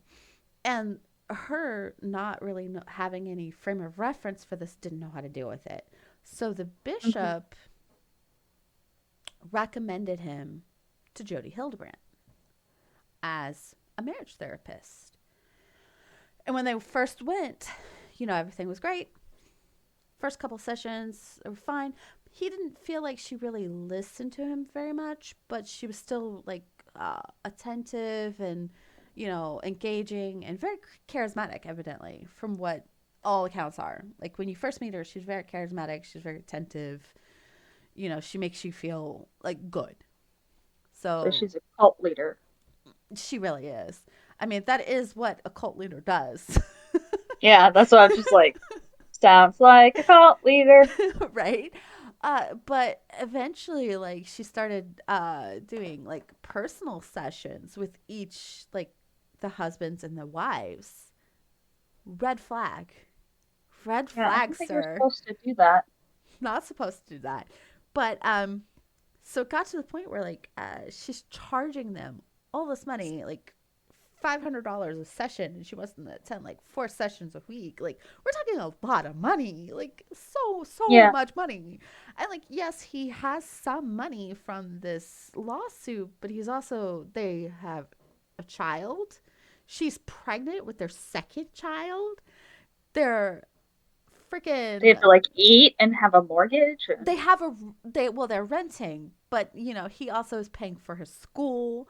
They have a family, like a small family, that they're still, like, and she's taking all this money, and like, he's starting to see all the red flags. So as an intelligent person, he's realizing this is not helping, and he's seeing how his wife's behavior is changing. The more she goes to see Jody, the more like aggressive she is. She's like, I don't want to really like, we're not going to get a divorce, but we're not going to continue as a married couple. You're going to sleep on the floor. You're going to we're going to Like, just be then we should roommates. And get a divorce. he's like, I'm not doing this. And he starts talking to a therapist at BYU who's there for like the students' mental health. For Yeah, those who don't know, Brigham Young University in Provo, Utah. This is where we're talking about. So BYU. Anyway, so like, but because he's talking to another therapist, Jody loses her freaking mind. Because of course, behind Jody is this member of the presidency whispering in her ear about what a terrible freaking person Adam Paul Steed is, because he sued the church and the Boy Scouts of America, and he's got a vendetta against Adam Paul Steed. So you see how sinister this is. So like, yeah. he ends up getting a divorce, and like, they're separated, and like, she makes up all this accusations, and she like gets a restraining order against him, and then with the help of Jody, they set him up to violate the restraining order by leaving stuff for her at a police station. So he gets That's arrested for violating this restraining order, and then like, messed they're up. going, like, they ruined this man's life for years. Like, his And it doesn't sound like ex-wife, he did anything. he didn't. The only thing he did is he was a victim of child sexual abuse, and he spoke out about it. That's messed up. Which brings me to the news story, which ties into all of this, because of course Jodie Hildebrandt's tie-in is that she and Tom Harrison are super close, and she talked at a Hmm. conference he set up. But um, There's more, there's apparently. always more. But I just learned a couple of days ago that there's a case in Arizona where a father was molesting his own daughters, Mm. and the bishop in his church didn't report it, even though like Arizona's a mandatory reporting state, and they're trying, Messed up. and the church, Even if it wasn't a mandatory reporting state, that's still messed up. well, and the church, along with the Catholic Church and the Jehovah Witnesses, they all are pushing for like the clergy exception. So that's what they were hiding behind. But here's the thing: the dude What was clergy exception? Like, a because you're confession, part of their. a religious Oh, confession. I was going to say, because you're part of the clergy, you're allowed to molest people? I No, don't no, think that's no, a thing. he wasn't. But he was, of course, telling the bishop, and the bishop was supposed to be counseling him. And like, the bishops, for all intents and purposes, from what I understand, the bishops were counseling him that he needed to seek professional help, and he needed to stop molesting his children, and his wife needed to leave him. So the bishops were doing the right thing, according to the Or they were trying church. to. They were trying. So it's not really the bishop's fault, but they were going up against the hierarchy of the church, which was telling them, no, you can't report it to the authorities because you have a clergy exception because this was done in a religious confession type space. And I Yeah, cannot get but I behind that. I really really think that clergymen should be held to the same level as therapists, which is it is all confidential unless it's hurting someone. Exactly. And The there are a lot of instant states you that are don't have clergy exceptions where clergy are, they're supposed to be mandatory reporters, so they have to do it. So honestly, I can't blame the bishops. They were trying to do the right thing by helping, like trying to help this man. Here's the deal. You want to know how he he doesn't got want caught? help though. No, but He you want to just know. You he want to know. just wants God to accept it so that he can keep doing it. Okay, but you want to know how he got caught? Because he got caught How? and he's in jail. He Good. was recording and he put it on the internet, and So Homeland he really did Security, not think what he was doing was nope, wrong. Homeland Security got a hold of it and sent it over to the FBI, and the FBI backtracked it and found him and arrested him, and now like his children are safe. But Good. the guardians who have the children wanted to sue the church for covering it up, which I think they probably should, and but the case was Yeah, dismissed. that's messed up. Like it's pretty much rewarding people who cover up Murder. crime. Yeah, Yeah. exactly. So that's the thing. But on a lighter note, let's get back to murdering wives. Wives who How is murder. that lighter? What? How is that lighter? Um, because they're arrested, facing I trial. guess Okay, that is lighter. so we're gonna go with Corey Richins, who I know you know because I've talked to you about her. This is the Mm-hmm. woman who poisoned her Crazy lady. husband's Moscow So, Mule, put enough fentanyl in there to kill about an entire basketball team and their first and second string. Like so much oh wait, fentanyl. was this when I told you what a Moscow Mule was? Yes, this is where I learned what a Okay. Moscow Mule was. But Yeah. so she tried to. Okay, so she was arrested, and I really think the epitome of this is, yes, she's Mormon. They were Jack Mormons, which means that even though they believe in the church and they believe the tenements, they don't follow the words of wisdom about They alcohol and tobacco. Basically, that's generally the big deals. And marijuana, those three, the big three. But they still believe and they still read scriptures and they still go to church, but they will never be able to go to the temple and do things because they are not going to get a recommend. They're not going to be found worthy by their bishops. hmm Okay. So, besides that, so like they had like this lavish lifestyle. He had a really good job, he made good money. She spent so much of their money on all these risky investments though, and she refused to work. And then she got into real estate and she wanted to buy this $2 million house, and he did not approve. And so she basically killed him, and then like because she had just cleared on this $2 million home, and she didn't want to like put up with him like trying to get assets and stuff. So she basically poisoned his Moscow Mule, and then realized that she didn't have any money. She just spent $2 million on this grand house and she didn't have any money. So, what does she do? She writes this book about grief called Are You There? For her sons to deal with the fact that their father is dead. The father she murdered, allegedly, since she's only accused. And she's like waiting trial and everything. And like she has this like really like fancy lawyer. Like I love her lawyer. Her lawyer's name is Sky. I can't remember her last name. But like she's just so awful. Like who the hell writes a book about grief for, the husband you murdered? yeah, that's weird. Now, the recent thing that came out is she wrote a letter and it's labeled walk the dog. And I didn't know that this was like slang. But walk the dog means something like, we're going to lie. So like just like everything's just a lie. But it's slang. So it's like stupid that she puts this at the top of this letter to her mother, asking her mother to have her brother lie about how the drugs, like her husband being like this big drug addict and stuff, and like he used to go to Mexico and hide drugs in her luggage and stuff like that. Like, no proof, wildly outrageous, absolutely no proof. But she's writing this in a letter while she's in jail. And of course, they find it when they toss her cell through a search because, of course, that's what they do. When you're in jail, you don't get privacy. They will come and toss your fucking cell. So anything you write on paper, it's going to be one, they're going to read it. Okay.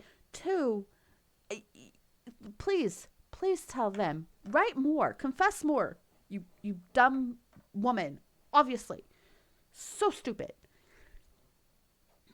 So I that's the latest out of that situation. And the only reason I bring it up is, they're Mormons. It's recent, it's ridiculous, outrageous, and honestly, I just feel like So much. yes. And then let's talk about Shanna Gardner, who has been arrested in Washington state for the murder of her ex-husband in Florida.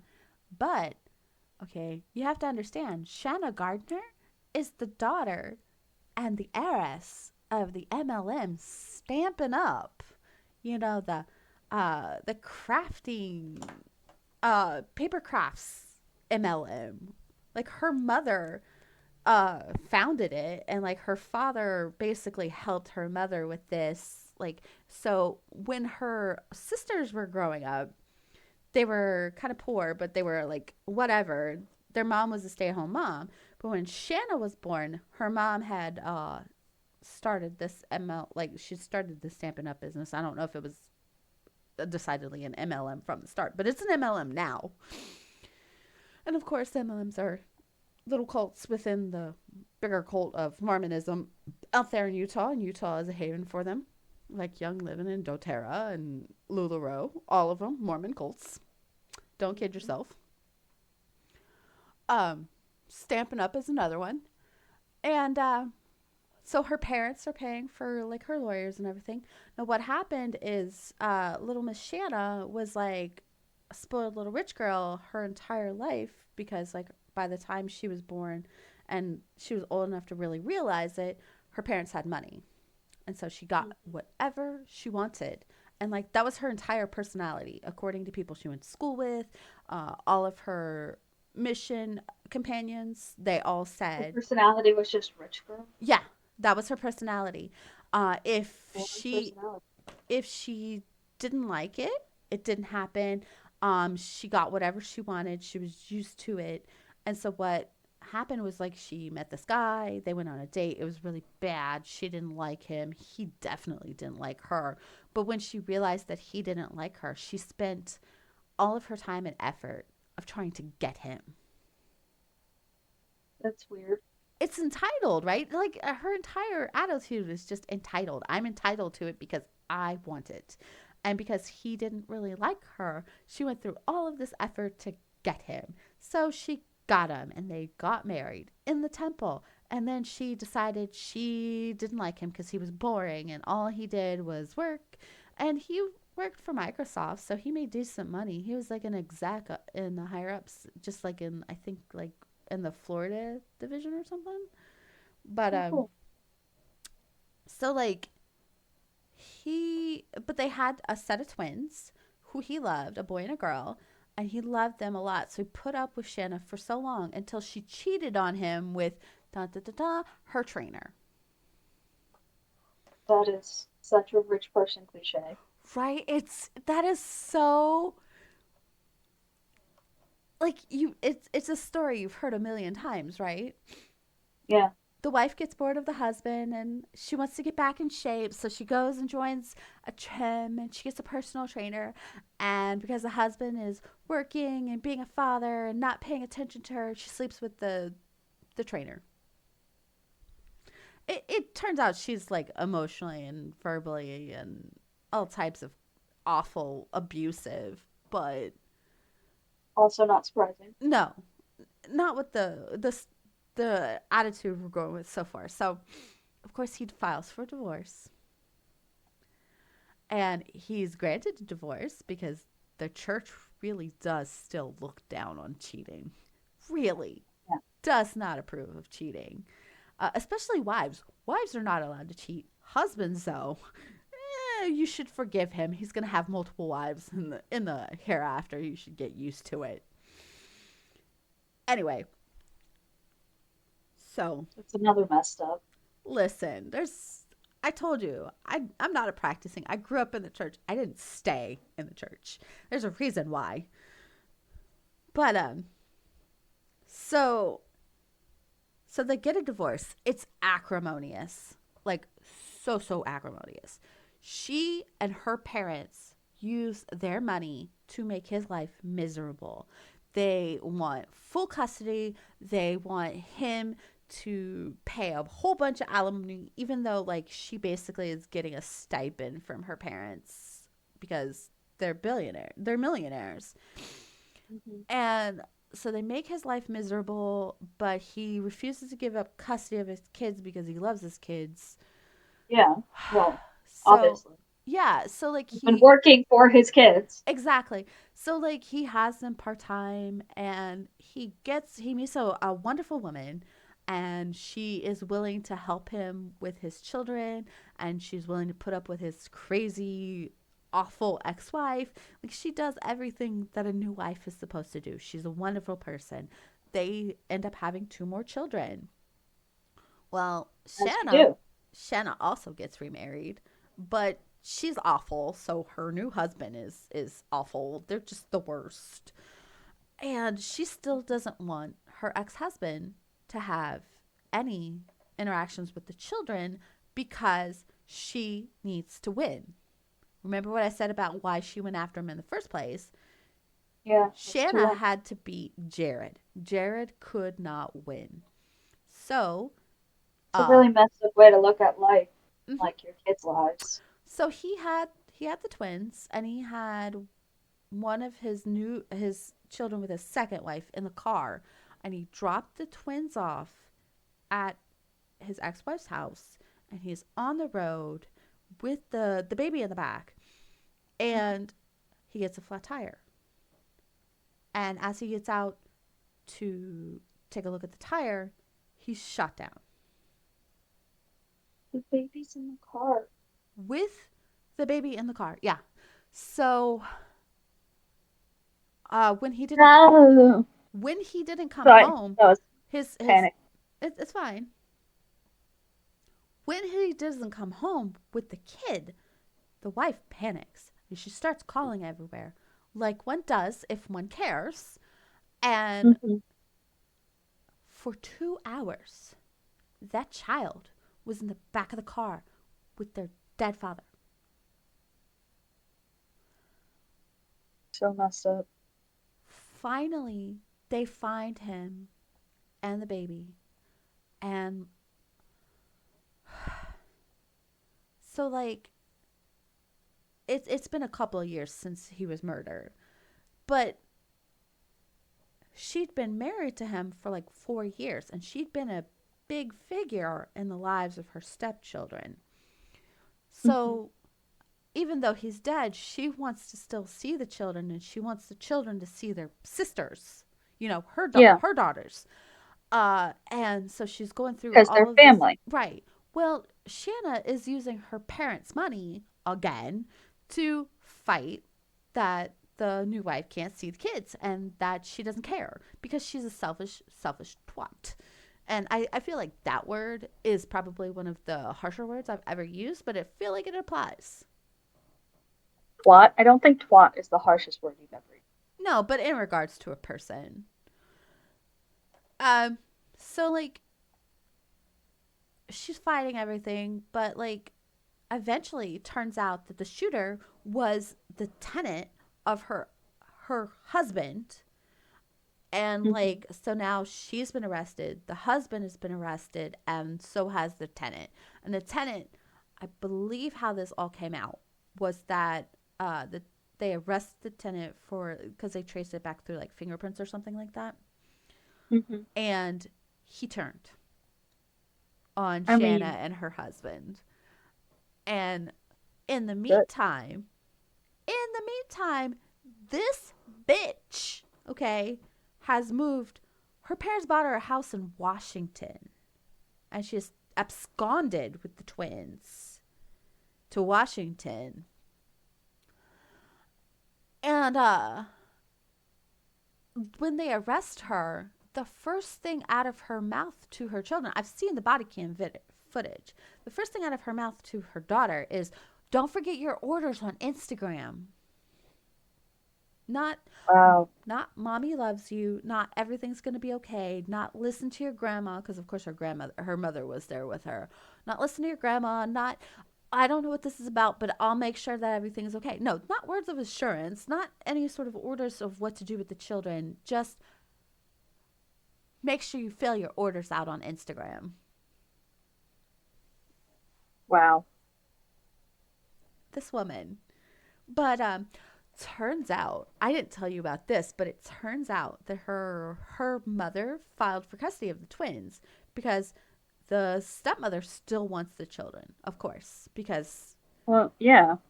I think she's the only stable, reasonable adult in their lives, and she deserves custody of them. But that's a different story. The grandmother filed for custody or temporary guardianship because Shanna's on trial, and they do Yeah. tend to go with like blood relatives first. But she lied on the forms, which What did she write on the form? so there's a section of the forms of, has this child lived in any state other than Washington? And she wrote no. Do you remember where I said that they were from before? Yeah. Yeah, I Mm-hmm. don't understand that because, like, that's easily checkable. Like, there's records of that shit. These children are 12. They're not 2. Yeah, they also remember. Yeah, so grandma's probably going to be in trouble for perjury. And if she's lucky, the only thing that's going to happen is those papers are going to be thrown out and she's going to be denied like custody. Um, and they'll probably end up in like foster care unless the stepmother can file petition for custody and get them back to Florida. Hmm. But I just this is the amount of entitlement that Shanna grew up with. So, are we really surprised that she felt entitled to kill her ex husband to keep him from her children? Still so messed up. Right. The entire situation is so messed up. Um, but that's it for murdering mothers. But, I thought we would go back to Visions of Glory, though. Remember how we talked about uh, Tom Harrison? Well, Tom Harrison had a friend in the presidency. Well, there's also another person related to Tom Harrison. Tom Harrison, at one point, was the aftercare specialist for victims who were rescued by an organization called Operation Underground Railroad. Who Oh no, not this. Oh yes, oh yes. I didn't tell you that Tom Harrison was tied to that? Mr. Tom Harrison of Visions of Glory? Oh yeah. So Operation Underground Railroad, affectionately called OUR, was founded by some psychopath named Tim Ballard, who was trying to make his name out there. Who's also the subject of a movie that came out like last over the summer called um Sound of Freedom. Sorry, my mind went blank. It's just ugh. Anyway, so this psychopath, and I use that term colloquially. He hasn't been diagnosed, but Christ, once I tell you all of this, you're gonna wonder why he wasn't. So this man, he he is very much like he used his connection to the church, his status as a member of the church, basically to secure funding. Like for Because, like white savior complex. exactly because of course his operation is focused on child sex trafficking, but it's in foreign countries, not here in the good old USA where most child sex trafficking is done by family members or people's closest to the victims. Yeah, no. He goes to places like Ecuador and Nicaragua and, Colombia saying, hey, we're here to look for child sex trafficking. And I'm like, my dude, that's not how this works. But so I just want to point out that The Sound of Freedom, or I'm sorry, the movie is called Sound of Freedom, not The Sound of Freedom. It's Sound of Freedom. Sound of Freedom is the actor playing Tim Ballard in this movie is Jim Caviezel, who is an QAnon anti-vaxxer, super crazy person who also happened to be the person who played Jesus in The Passion of the Christ. Remember The Passion of the Christ that was directed by Mel Gibson, who's also another fucking Christian fanatic? Jim Caviezel played Christ. He played Jesus in The Passion of the Christ, which, probably would have set him up for the rest of his life in acting if he didn't turn out to be like a psycho who's like a conspiracy theory nut, like totally, totally gun ho for QAnon, Amy. Gracie. That's a So, so yeah, like the fact that he was picked to play the Tim Ballard character, I feel like full circle for Jim Caviezel.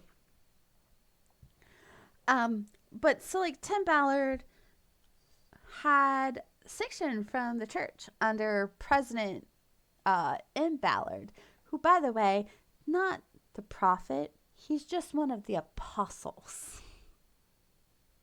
Are they like related? No, there's no familial relationship that we can prove.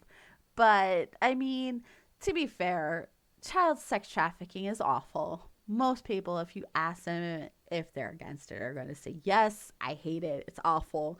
And like, if you're asked to donate to an organization that has quote unquote proven track record of saving children from child sex trafficking, you're not going to think twice about donating money to it, right? I mean, I research all the places I donate because I don't trust people who control money. But that might just be me and my paranoid little brain. Well, that would make you smart. You are also not a lemming who belongs to a church that basically does a lot of like falls under the whole bite model of cults. So, Oh, yes, the good old bite model.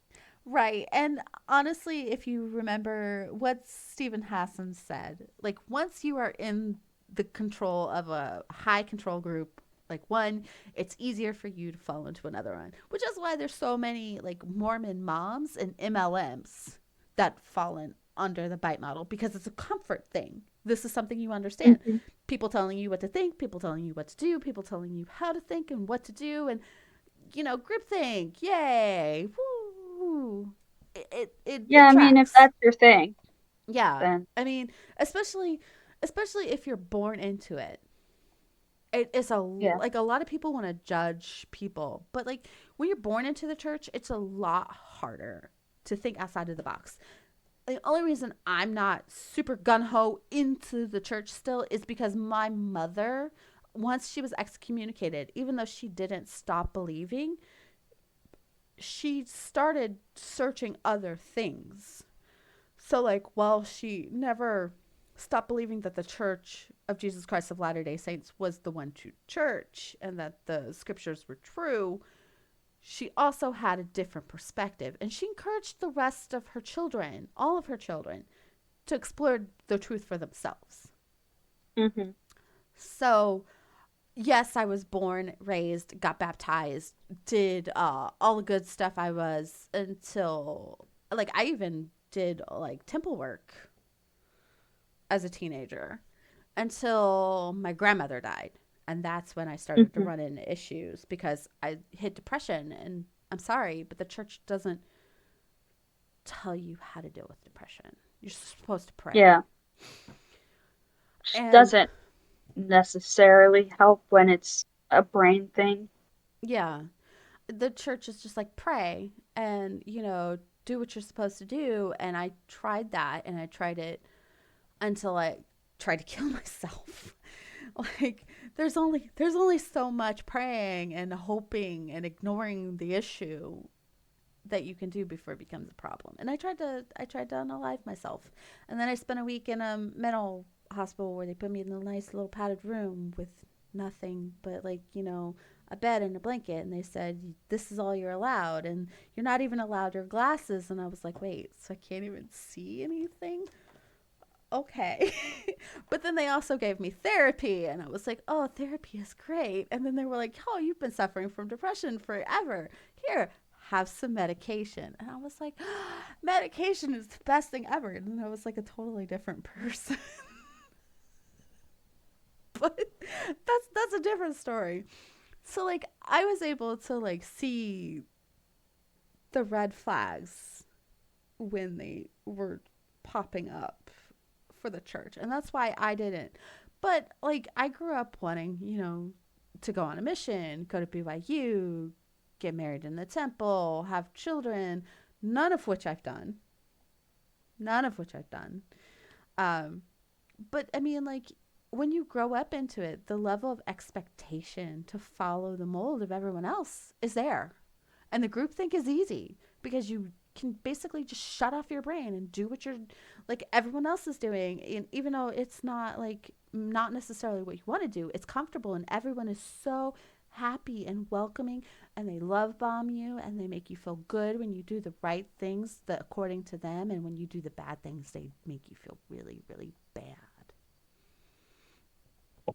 That makes sense. And I didn't realize until I was hospitalized at the age of 17 and a half, almost 18, that a lot of my depression stemmed from religious trauma because of the mercurial nature of the way that the ward acts. If you do what you're supposed to do, you're welcome. But if you go outside of what the mold they've given you for even a little bit, they shun you or make you feel less than. And a lot of that tends to go up as shame. So much of the shame that I had felt up until that point was actually coming from the girls in young women's. Mm. So because when you're in the in crowd you feel great, but when you don't do what you're supposed to and you don't look and act and behave the way that the rest of them do, you are made to feel like crap. I mean, that is a form of teaching kids things socially. So, Right. But it, it's it can easily get incredibly abusive. yeah, and It's, like a, it's like standing in the wall, standing towards the wall or the corner facing the wall. Like it's the whole process of that punishment is to single you out and make you feel shame so you don't repeat whatever it is you did. exactly. Like And like that's how you teach kids. I'm It's sorry, through shame. when you shame a child because their mother is unmarried and has a bunch of children out of wedlock, that's not something that the child can do. The child has no control of that. Would I have Yeah. preferred that my parents be married and only had children like in a marriage, like being sealed in the temple and being like the typical stereotypical families that I saw in the church? Absolutely. It would have made my childhood so much easier in a lot Yeah, of different there's ways. a lot of things about kids being blamed for their parents, and like you see it also in murderers and in so many systems, and it's so messed up because you can't control who your parents are. You Exactly. control what you do and your systems, and that's what you do and how you act, what you say. That should be the only thing that defines you is what you choose to define you, Like, and can you? it's something that's across not just within like the LDS church, but like everywhere. It's in all Yeah. religions, all societies. It's just a problem of being human. I. I. I mean, that's true. You're not wrong because I did see that Laura, my best friend growing up, also suffered from quite a few of those problems because she was mixed and her parents weren't married when she was born, but they got married like shortly after. So like Mhm. nobody ever talked about the fact that she was born out of wedlock, but they did kind of give her parents weird looks because her dad was black and her mom was white. Mhm. So there's like both the racist Think and you the think that we would be past that? I mean, come on. no, never, ever, never, ever. This is the United States. We never move on. Well, recent events have proven that to be the case. But just realize, guys, no matter the color of your skin, you can be sexy or you can be ugly. No, Color of your no. skin does not affect it. Here's the truism of that. No matter the color of your skin or your class, you can still suck as a human Well, yeah, being. That is the everyone can universal be an truth. asshole, Exactly. The and universal anyone can be an truth, asshole. yeah, the universal truth is that everyone and anyone can be an asshole, no matter where you start from. Yeah, yeah. That is true. Okay. So that's our podcast. Everyone can be an asshole. So Tim Ballard, he's got this approval for this thing that he calls the couples ruse, where he takes these women who he's not married to, and he's told that they have to behave like they're a couple when they go overseas for these quote unquote jumps, which is what they call these operations overseas.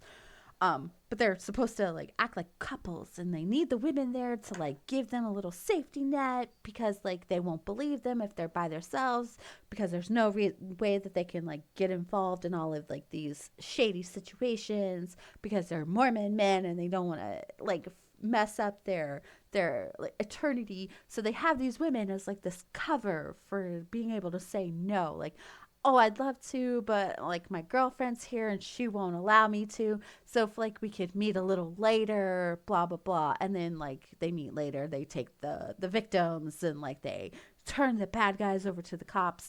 Only this sounds great, right? No.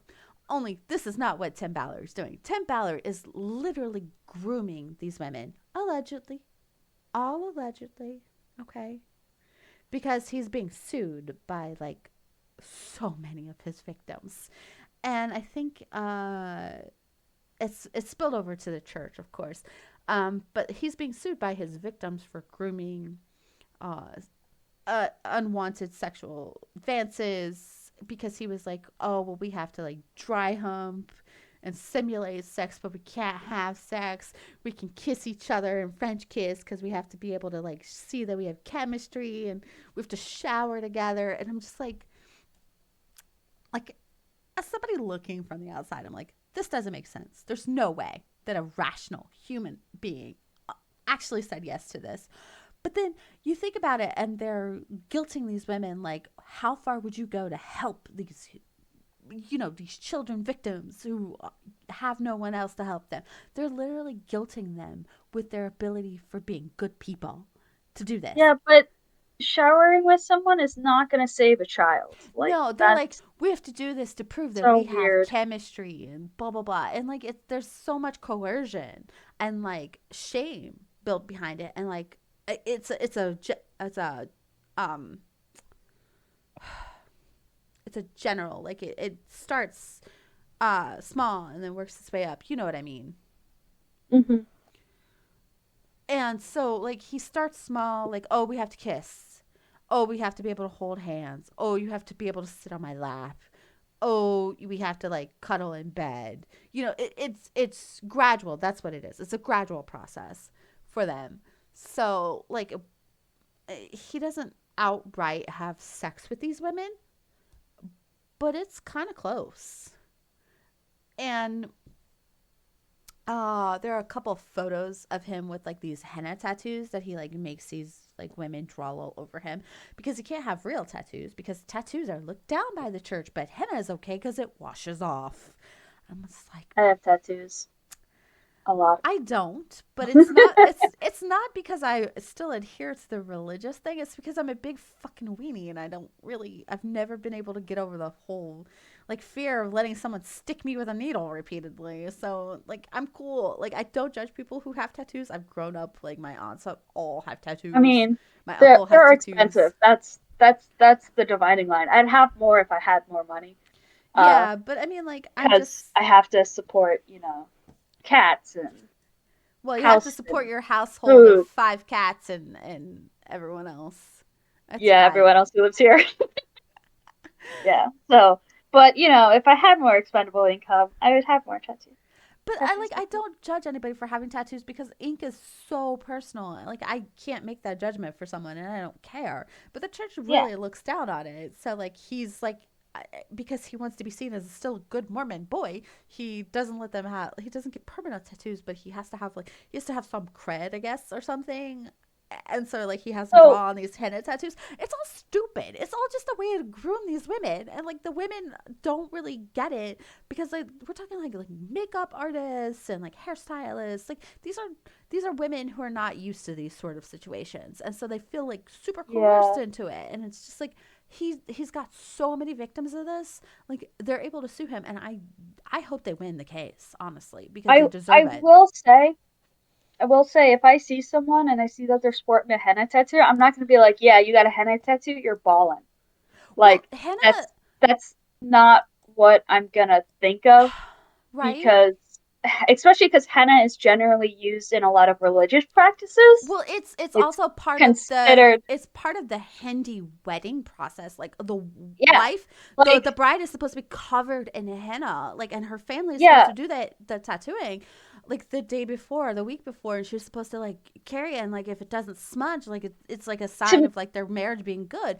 So like he's yeah. basically like appropriating something from another Yeah, that's culture. that's what I was gonna say. It's like people with dream catchers. It's just cultural appropriation where I'm like, that's weird. My All first I dream would catcher was think is given when I to me see it, it's from weird. my grandpa Jesse, so not cultural appropriation on my end, but I meant most people because yeah, like exactly. But I mean, I the whole I had concept a behind dream dream catcher catchers as a are kid, but I actually followed that theology that is associated with dream catchers. well, okay. So Uh, like, there's homage to something, and then there's cultural appropriation. yeah, A lot of people who like dream catchers because what they symbolize and stuff, that can be seen as an homage. But people who like try to be like, well, I use this because it helps blah blah blah blah blah blah blah blah blah, like they get all into it, like those weird yoga moms who like, I'm all into tantric sex because it helps,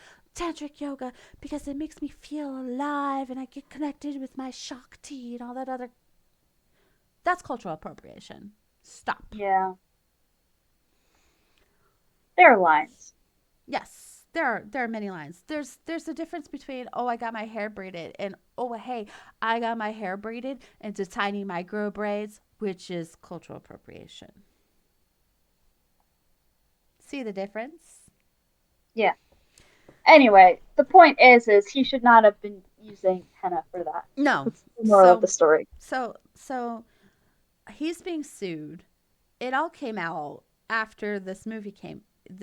He had this movie come out, The Sound of Freedom, with Angel Studios, which is, by the way, run by three Mormon brothers who are media moguls out of Utah, and they like have like this entire empire. Like this is, I will send you the Funny Fridays episode that covered Angel Studios. It was very Hmm. disturbing, um, because they've got this whole like Christian mobile media thing going, and it's very Mormon slanted. Um, I will not lie to you. Right now, I just have the sound of silence stuck in my head. yeah, yeah, it's Sound of Freedom though, sadly. Uh, Uh, but so like, so the movie comes out, and all of his victims realize what's going on, and so they file this lawsuit against him, and it just more and more stuff keeps coming out all the time. So the church had to disavow him because of his ties to Elder Ballard, and Elder Ballard, uh, like he's like, I didn't approve this, even though there's like writing in emails that he was okay with the couples ruse that he was doing, as long as they didn't cross certain boundaries, like no extramarital sex, and like you didn't but like pretty much, have an you're in affair, trouble when basically. the church kicks you out and goes, "We had nothing to do with this." Yeah, he's been excommunicated, and like the church was public about some excommunication, uh, for like people who doubted the church or started researching other materials outside of church approved materials for like things that relate to the religion. Like John Dehlin, who runs Mormon Stories podcasts, he was a practicing Mormon. He went on his mission. He got his psychology degree, but when he started going, like he has a PhD in it. But when he went for his PhD, he started having some questions, and he started hosting the Mormon Stories podcast, where he'd have people who had questioned the church before come on and tell their stories and why that happened and everything. And he was trying to just have a discussion to figure out what it is that made them leave the church.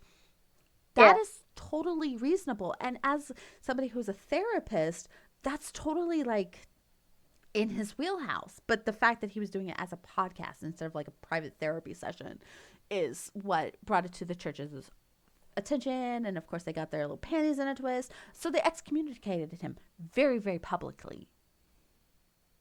Wow.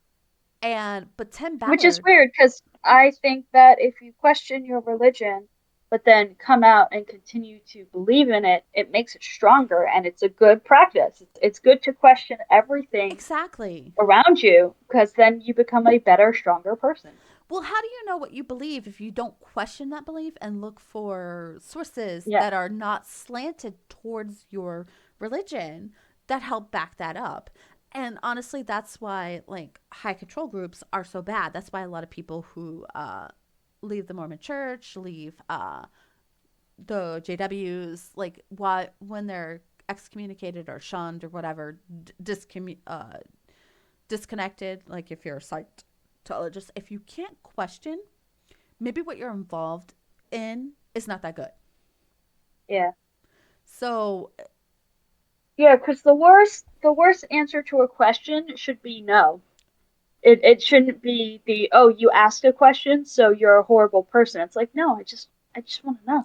I It just should think never that be an bad to ask a acceptable question. I just think that an acceptable answer for something should be I don't know. I Yeah, don't and know that's is the fine most too. honest answer to a lot of questions.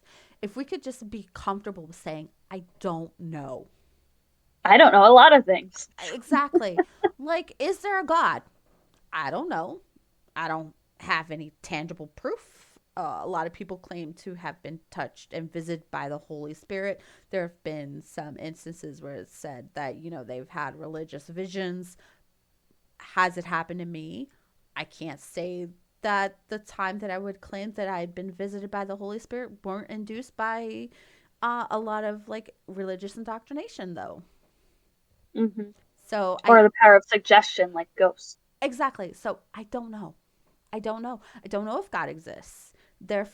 Not, Therefore, I I don't do want to say believe in real the fast, church. I'm not saying I don't believe in ghosts because I do, but in most cases, hauntings are just the power of suggestion. Yes, exactly.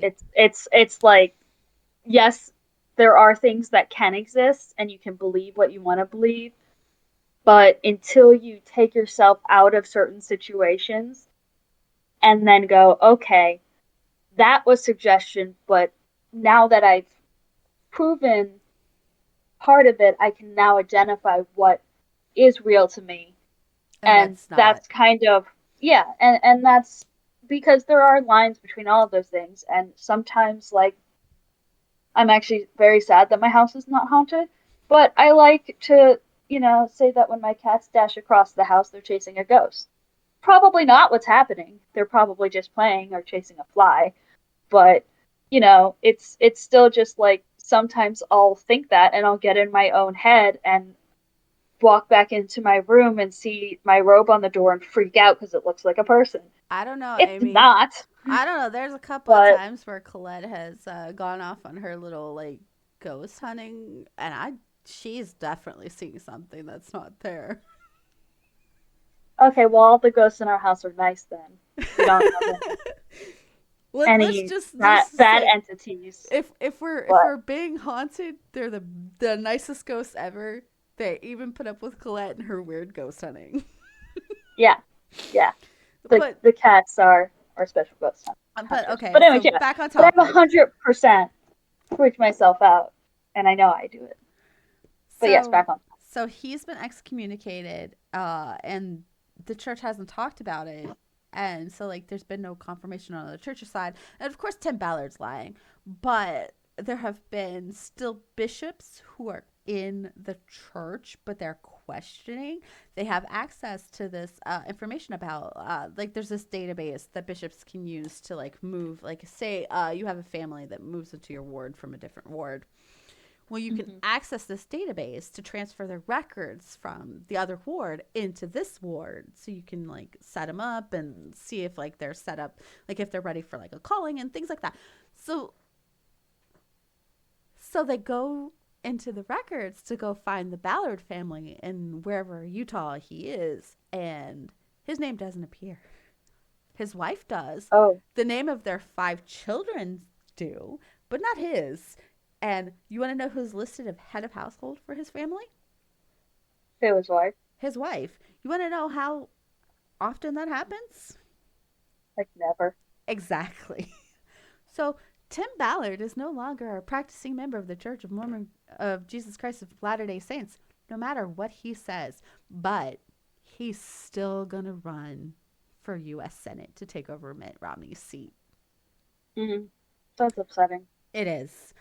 And I I, feel like if you're a criminal or in the middle of criminal trials, you shouldn't be able to run for an office. well, he's not in the middle of a criminal trial because he is Oh, it's a civil besties. trial? Yeah, it's just civil, but he's besties with the state attorney general, Sean Reyes. Uh, So corruption. he's not going to be prosecuted for any sort of crimes unless they can prove it with like video proof that he's like molesting this women. So it's not happening. So they have to get their justice civilly. And I say, I mean, I hope they do. forcing a woman to shower with you, I consider sexual assault. Well, here's the problem. They don't have any proof of it. And you know that like men are, no, let's be fair, they just don't believe victims. I don't care what they say. They just don't Yay, believe sexism. victims. And it doesn't matter. They don't believe male victims either. They don't believe non That's binary. true. They just don't believe that, it happens. Even if there's like, you have to have like video proof and like Even witnesses though and one everything. in four people have been assaulted, Yeah. So, like, like that's the statistic. what I'm hoping is like one of the victims said that Tim Ballard's oldest son, who had just returned from his mission, was involved in like one of these training sessions, and that, Mm. yeah, in a strip club with drugs and alcohol, by the way. So, yeah. So I'm That's hoping, not Mormon. nope, not a single one of those is actually approved by the church, but big surprise, he got excommunicated. So, so like I'm hoping that like his son and some of the other men who are there when all of this happened at the strip club can come forward and testify on her behalf. So, like, I hope so. yeah, that would be nice, but I don't think they will. I mean, they might. It's, oh god. Just like I was watching Dr. John Matthias go over the entire like the two lawsuits involving it, and it's just the details are horrifying. But so this brings us back to the last story we're going to cover. Thank God. Yeah, Um I'm hungry. yeah, me too. So going back to Visions of Glory, because Tim Ballard's connection to that is of course his personal revelation as a white savior, and his not any longer friend Tom Harrison. So back to Visions of Glory, though. Remember how I brought up Julie Rowe, the woman who had the near-death experience, who was excommunicated from the church, who had Hmm. connections to Chad Daybell? Yes. Well, this is also going to link back to the Daybell case, but it's a good story of sorts. So, in Gilbert, Utah, there was a woman named Spring Thibodeau who used to be a scribe for Julie Rowe. Like, Julie Rowe would have her prophetic visions, and Spring would write them down. Well, um Spring got into this and through her brother Brooke Hale, And he seemed to think that he also had personal revelations that the end of days was coming and that the family needed to prepare, and that Spring's son Blaze was the Davidic servant mentioned that who would lead the people in the upcoming new age. Blaze does not believe that. He was like, nah, not fam, I'm good. I'm just a normal 16-year-old kid in Arizona. I play football. I want to go out on dates.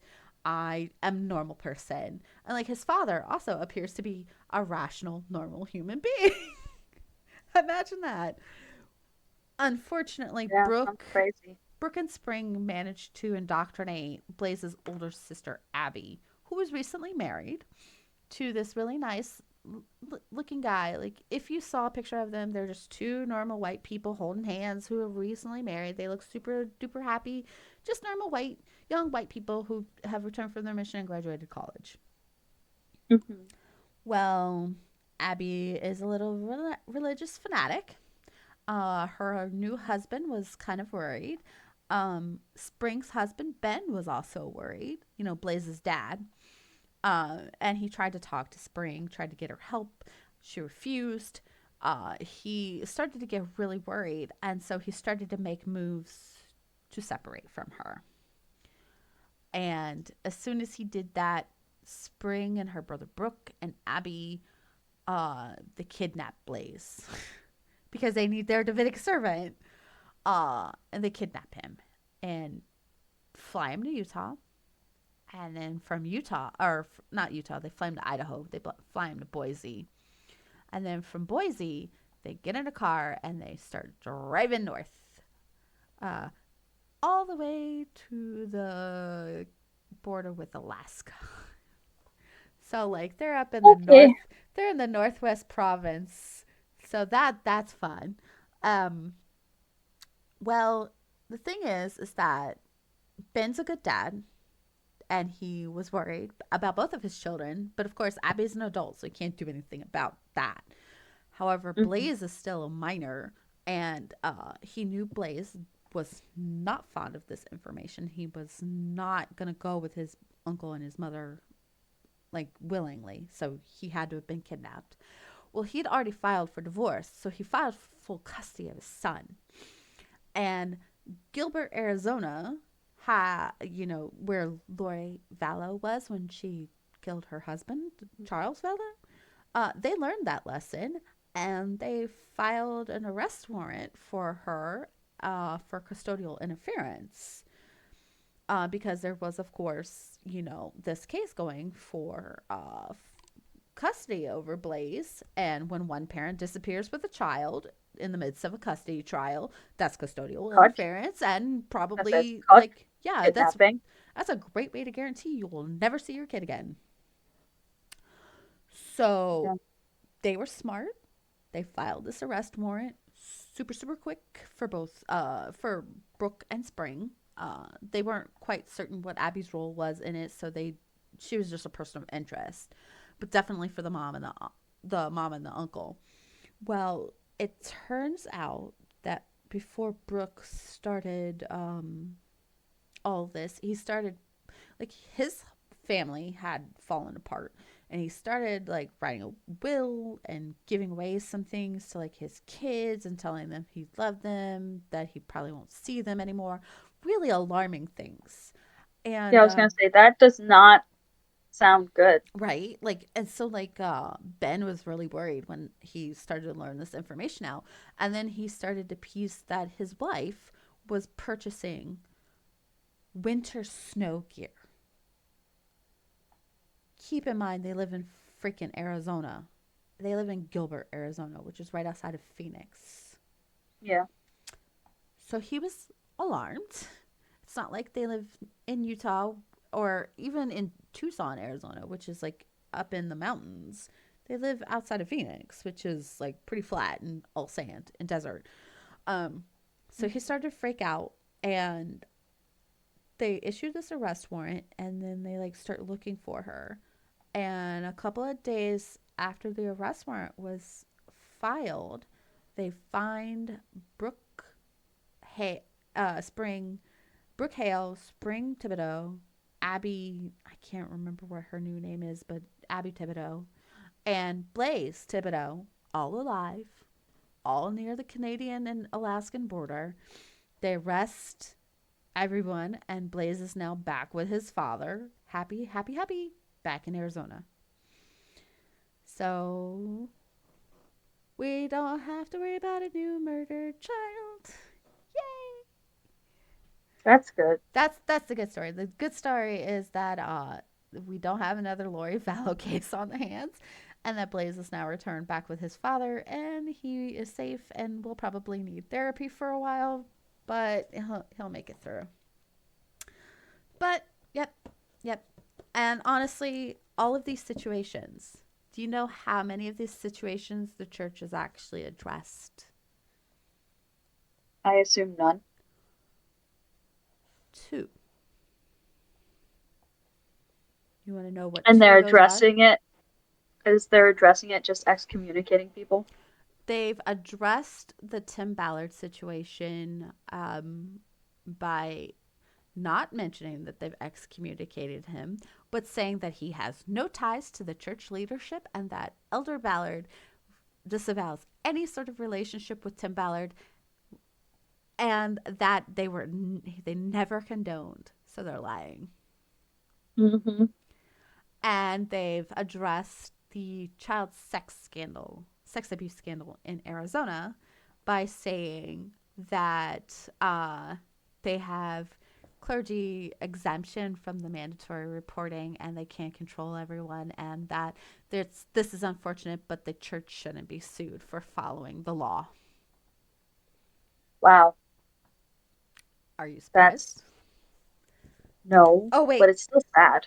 but they have excommunicated. They've excommunicated Blaze's mother and uncle. They've excommunicated Lori and Chad.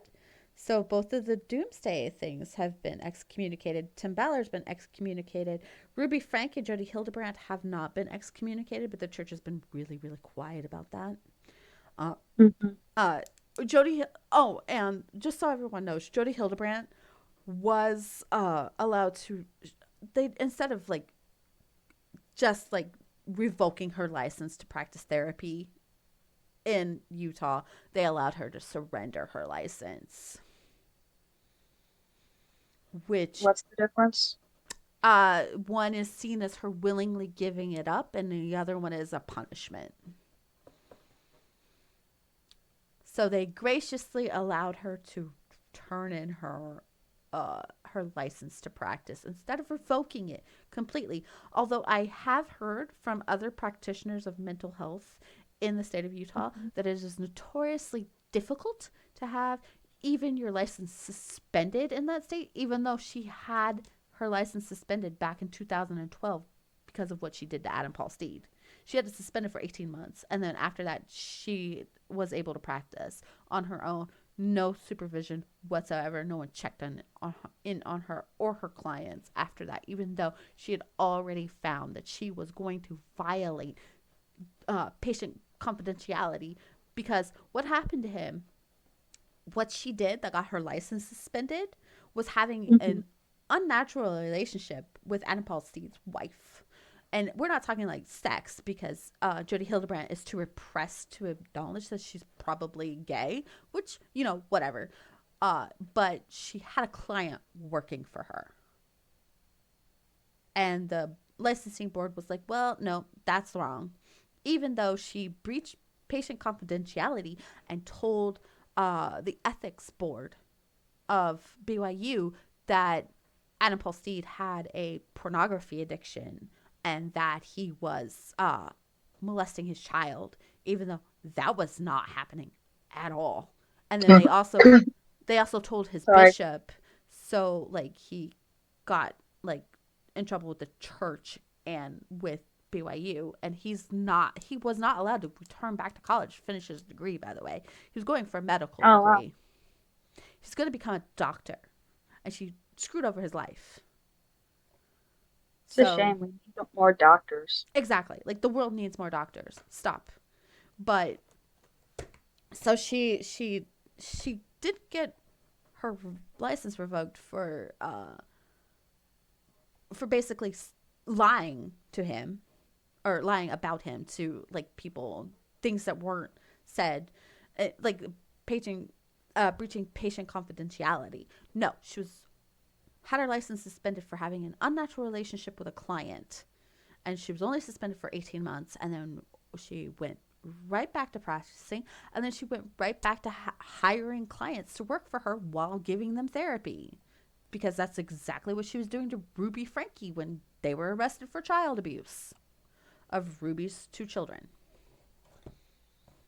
Well, So the church has they're not, not consistent. no, the church is not talking about any other cases. They're lying about any relationship with Tel Mallard, with anything they haven't, and they've excommunicated all the crazy preppers, but they're not talking about anything else. They're just sweeping it all under the rug. Like, if we don't talk about it, if we don't look at it, it doesn't exist.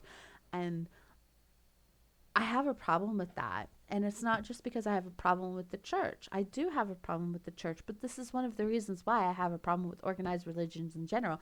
The Catholic Church does this, the JWs do it, the Southern Baptist Convention does it now. Like, they've covered up so much sex abuse and scandals and stuff like that.